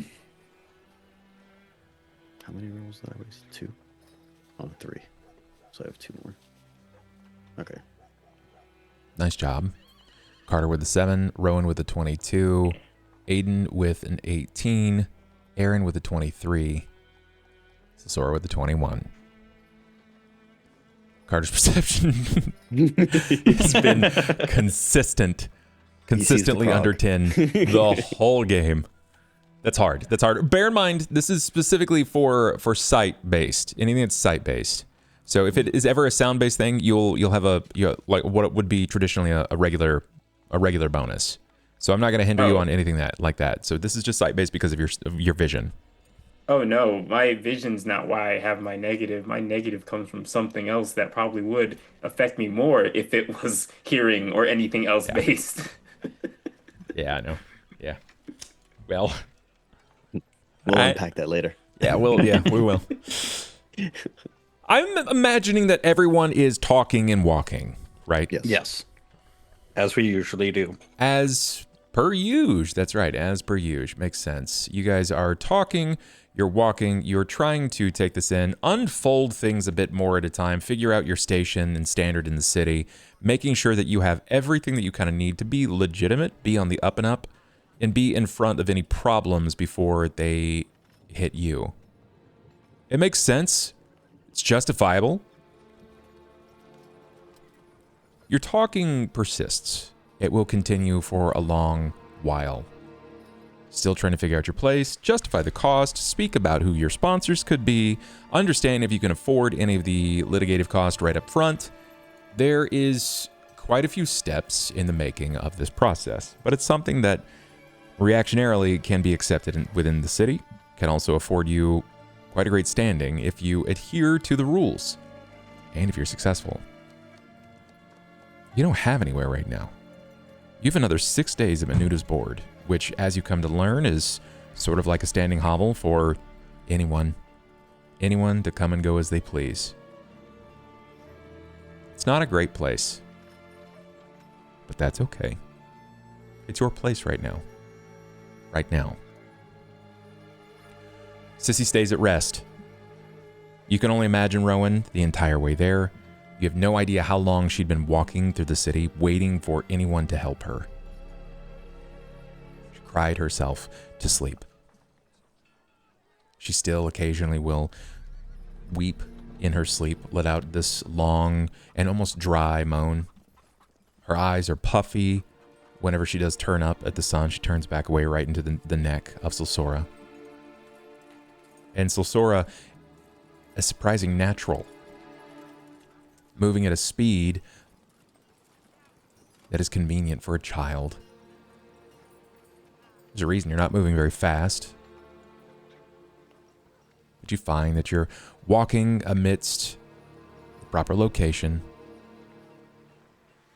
You're on Lantern Street. This took you longer than normal. Probably about 40 minutes, maybe closing in on an hour. Unless, of course, you wanted to abandon Silsora, but you never know if that's a good thing right now. So none of you do. None of you stray too far away. Each of you with a variety of things upon your mind. Rowan, you feel like you have a duty, something that you must accomplish, and you felt very lost in your path. Until the Striders of Farlanan. You'll know it when you see it. Something that consistently plays in your mind. You'll know it when you see it. Aiden, you have been consistently pushed around in the city because of where you once stood and where you expect to be, and at some point, the creed of your draw will drop, and you'll realize that you have to start over. But that's okay. You're used to being an underdog in most situations. You're used to being underpaid, unwelcome, always with lesser than. But you persist. You persist. That's why you've always been dangerous, because you persist in the face of adversity. Carter, you can't help but feel like you're lost. You're lost. Not like I need some directions. Took a wrong turn on Lantern Street. You're lost as in, why did that creature have to die? You're lost as in, why can't people just be straightforward? Why is everything so difficult? There's zero transparency. This entire time, you have been clutched upon your holy symbol. I don't think you have unclenched your fist the entire time. You know that you need a new cable. You'll get that. Maybe it won't be a silver chain. Perhaps hemp. Well, all it's ever really mattered is the trinket, the diadem itself, the amulet of Paylor. If only people saw Paylor's light, they too would be guided in the path of what is correct. What is, well, for lack of better terms, the way of the sun, and what is right. Aaron. Mm-hmm. Man, if there's ever a person to feel pressure from all sides, your world is constantly closing in on you. You should do this. You should be that. Why aren't you doing this? You need to be talking.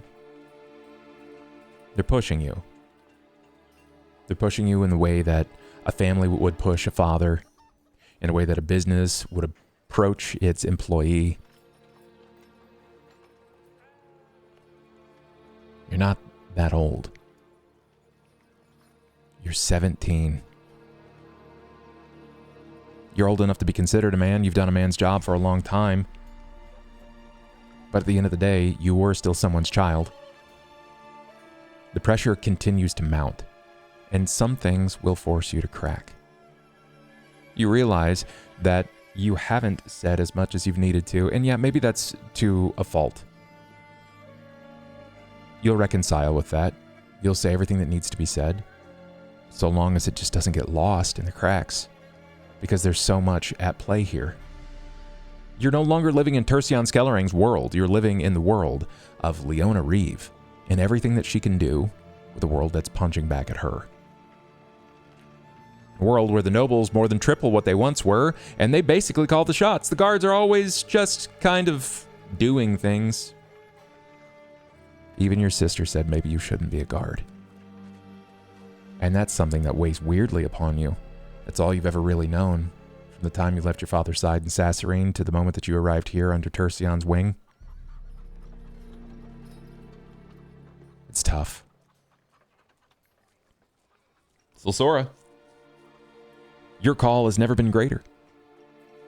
You realize that everywhere you tread, there are wrongs that, well, maybe you don't necessarily have to right, but someone has to do something. Otherwise, the downtrodden and the lesser thans will be taken advantage of. And you can stand for adults taking the veritable slings and stones, but children, they don't have a place in this.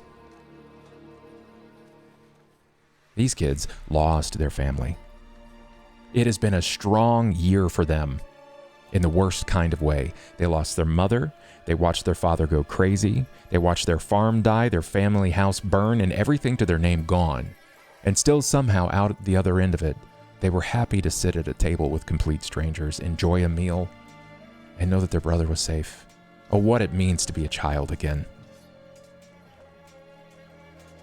You never really got to live that kind of life. Your siblings were, frankly, terrors. It was a necessity for survival. And as you move down Lantern Street, you trot along at a pace that is comfortable for the child in question. Each of you begin to approach the front of the orphanage in its downtrodden state, where the gutters are practically non-existent, leaning onto the side of the building if there was anything even remotely close to it. Any sort of shingle work is roughly hay stripped. Many of the slats of the fence have been repurposed to cover up damage on the home. This place is hanging on by hopes and a dream. Hopes and a dream. As you approach, you see Patch aboard the front porch, or what is the equivalent therein of a porch. It's really just a sad series of planks that they step upon to kick off any type of wet wear before they walk into the house. He sees any waves. Big happy waves. How wild it must be to see someone with absolutely nothing, not really a bed to their name. They're living in a room that is half their size, yet they still smile at the sight of strangers, and you bring a burden to them. Rowan, you know tonight you'll get answers. Aiden, you can't feel like you're on. Can't help but feel like you're on the precipice and the cusp of potentially finding your way back into the good graces of Blue Water if you just keep pushing.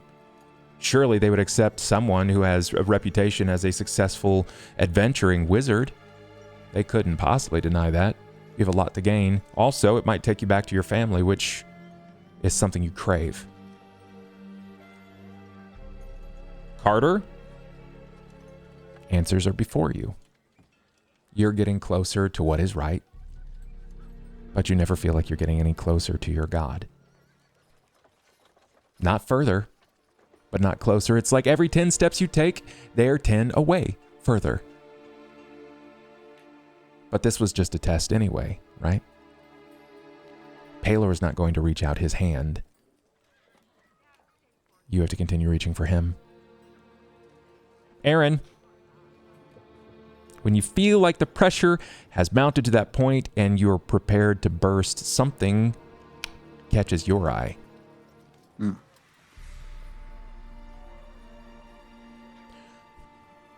You don't even know why you look there, to be honest.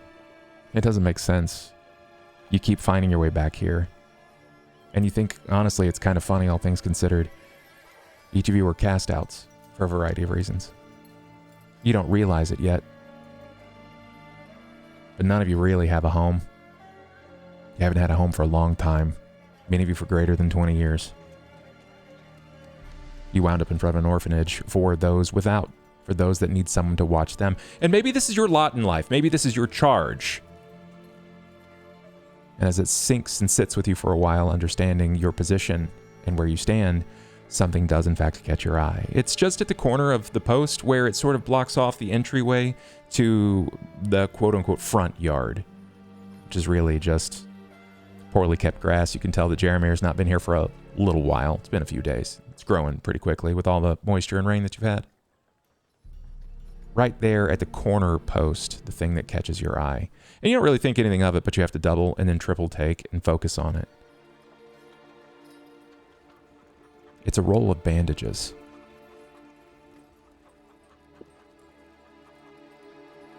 A roll of bandages. And to anyone else, this wouldn't mean anything at all. But as you approach, that roll of bandages was never unfurled, never undone. And it looks like something was scratched into that fence post just next to the bandage. It says, "Thank you." You know that this is for you. And I think you have a pretty good idea about who it came from.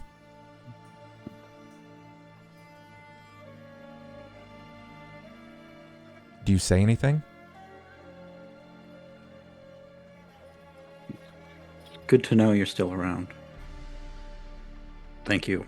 And we'll just kind of out loud, and we'll reach out and grab the bandages. As you reach out to grab the bandages and you pull them back to yourself, the others sort of watch you. Jackson, Carter feels something just tap onto his lower left leg. It's just small. It's this faint thing. It's deliberate, though. It's sort of like a poke. When you look down, there's nothing there. I just poked in the spot of my scar? You were?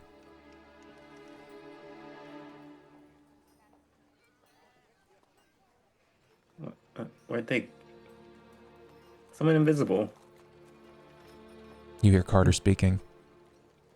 And as our scene starts to fade, as Patch comes out to greet you, still waving happily and heartily, Sosora, you hear in your ear the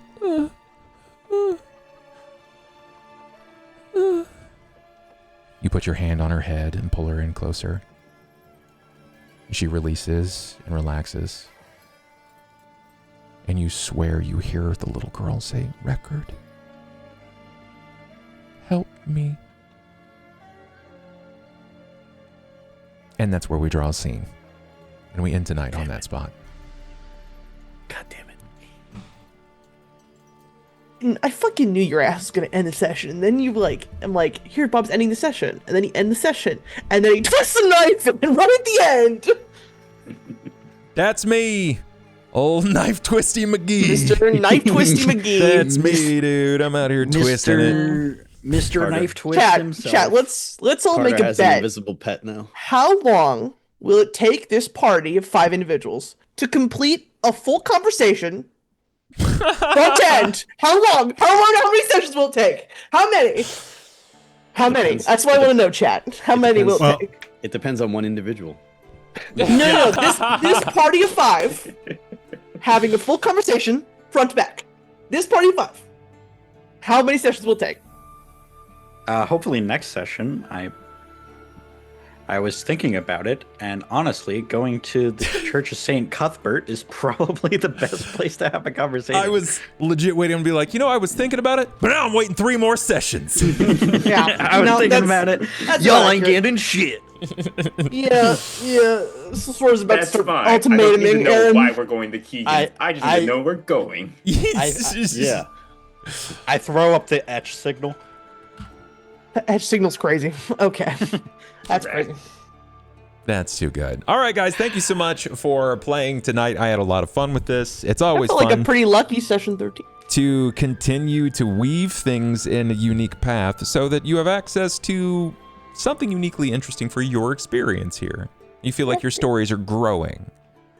I can see where the emotion strikes some of you. I watch, and I promise I'm not trying to twist the dagger. I'm not trying to make it hurt. He's but lying to you, chat. He's a liar. He is definitely lying. Quite happy that each of you feels so connected to both the characters and the See? NPCs He's lying, chat. that you can live. You're living in the moment. It's more, there is something special about blurring that line between your character and you, watching you influence those decisions. It's like reading a very hard moment in a book with someone you become very attached to, right? That happened to me this session, actually. I can imagine. I've seen it on each of your faces. Watching you become more conflicted, watching you try to weave this web of trying to figure out, like, how am I going to converse what I, as this person, knows as opposed to what my character knows, right? There's a lot here on the table, man. A lot of personal story. The stakes on the grander scale is very, very low, but it's very personal for each of you. It's only going to get bigger. I'm excited to see what everybody uncovers throughout this story, and I just hope that it continues to remain magical all the way through. So for everyone watching at home, thank you guys. Thank you for giving me your night. I appreciate it. I will be back tomorrow for a 12-hour stream. Yay. We'll be doing... Everybody, you better wish Bubba happy birthday because his birthday's on Sunday. It's true. Birthday. It's true. Tomorrow will be a birthday stream, a birthday 12-hour. And you guys opted out of a baby Rust Weevil. I am so sad. Well, it doesn't sound like I we mean, did. opted I was gonna out. say- It's a strong word. It's still alive What are you somewhere. talking about? What do you think was poking Carter in the calf? That's record. That's You- record poking you- his scores. Do you want me to interject? No. God, no. No. No. Shut up. Shut up, Mr. Storyteller. Don't tell us. Oxy Listen. will remember my mercy. Listen. When Oxy grows up big and strong and comes back to destroy the city. All I can say is this, my friends. Even if it is or it isn't, this is also the first time that he hasn't had his amulet tethered to his neck. True. Something to be said about that. Is Carter Great. made metal? Great. I love that. Give it Love time. that. There's still time. Not That doesn't yet. make me concerned at all, Bub. That doesn't make me concerned at all. Not No. yet. Thank you guys for the follows. Thank you for the subs. We hit like 53 subs tonight. I'm going to ask those that subbed to me tonight where they would like to That's place me. those gifted subs because we have a bit of a beard challenge right now. If you guys would like to contribute that, any what should I subs, vote gifted for? subs, resubs, you can apply it to a particular beard choice and it will sweep into it. So we'll see. We'll see. Whatever happens, happens. So until tomorrow, y'all. Until next time we play.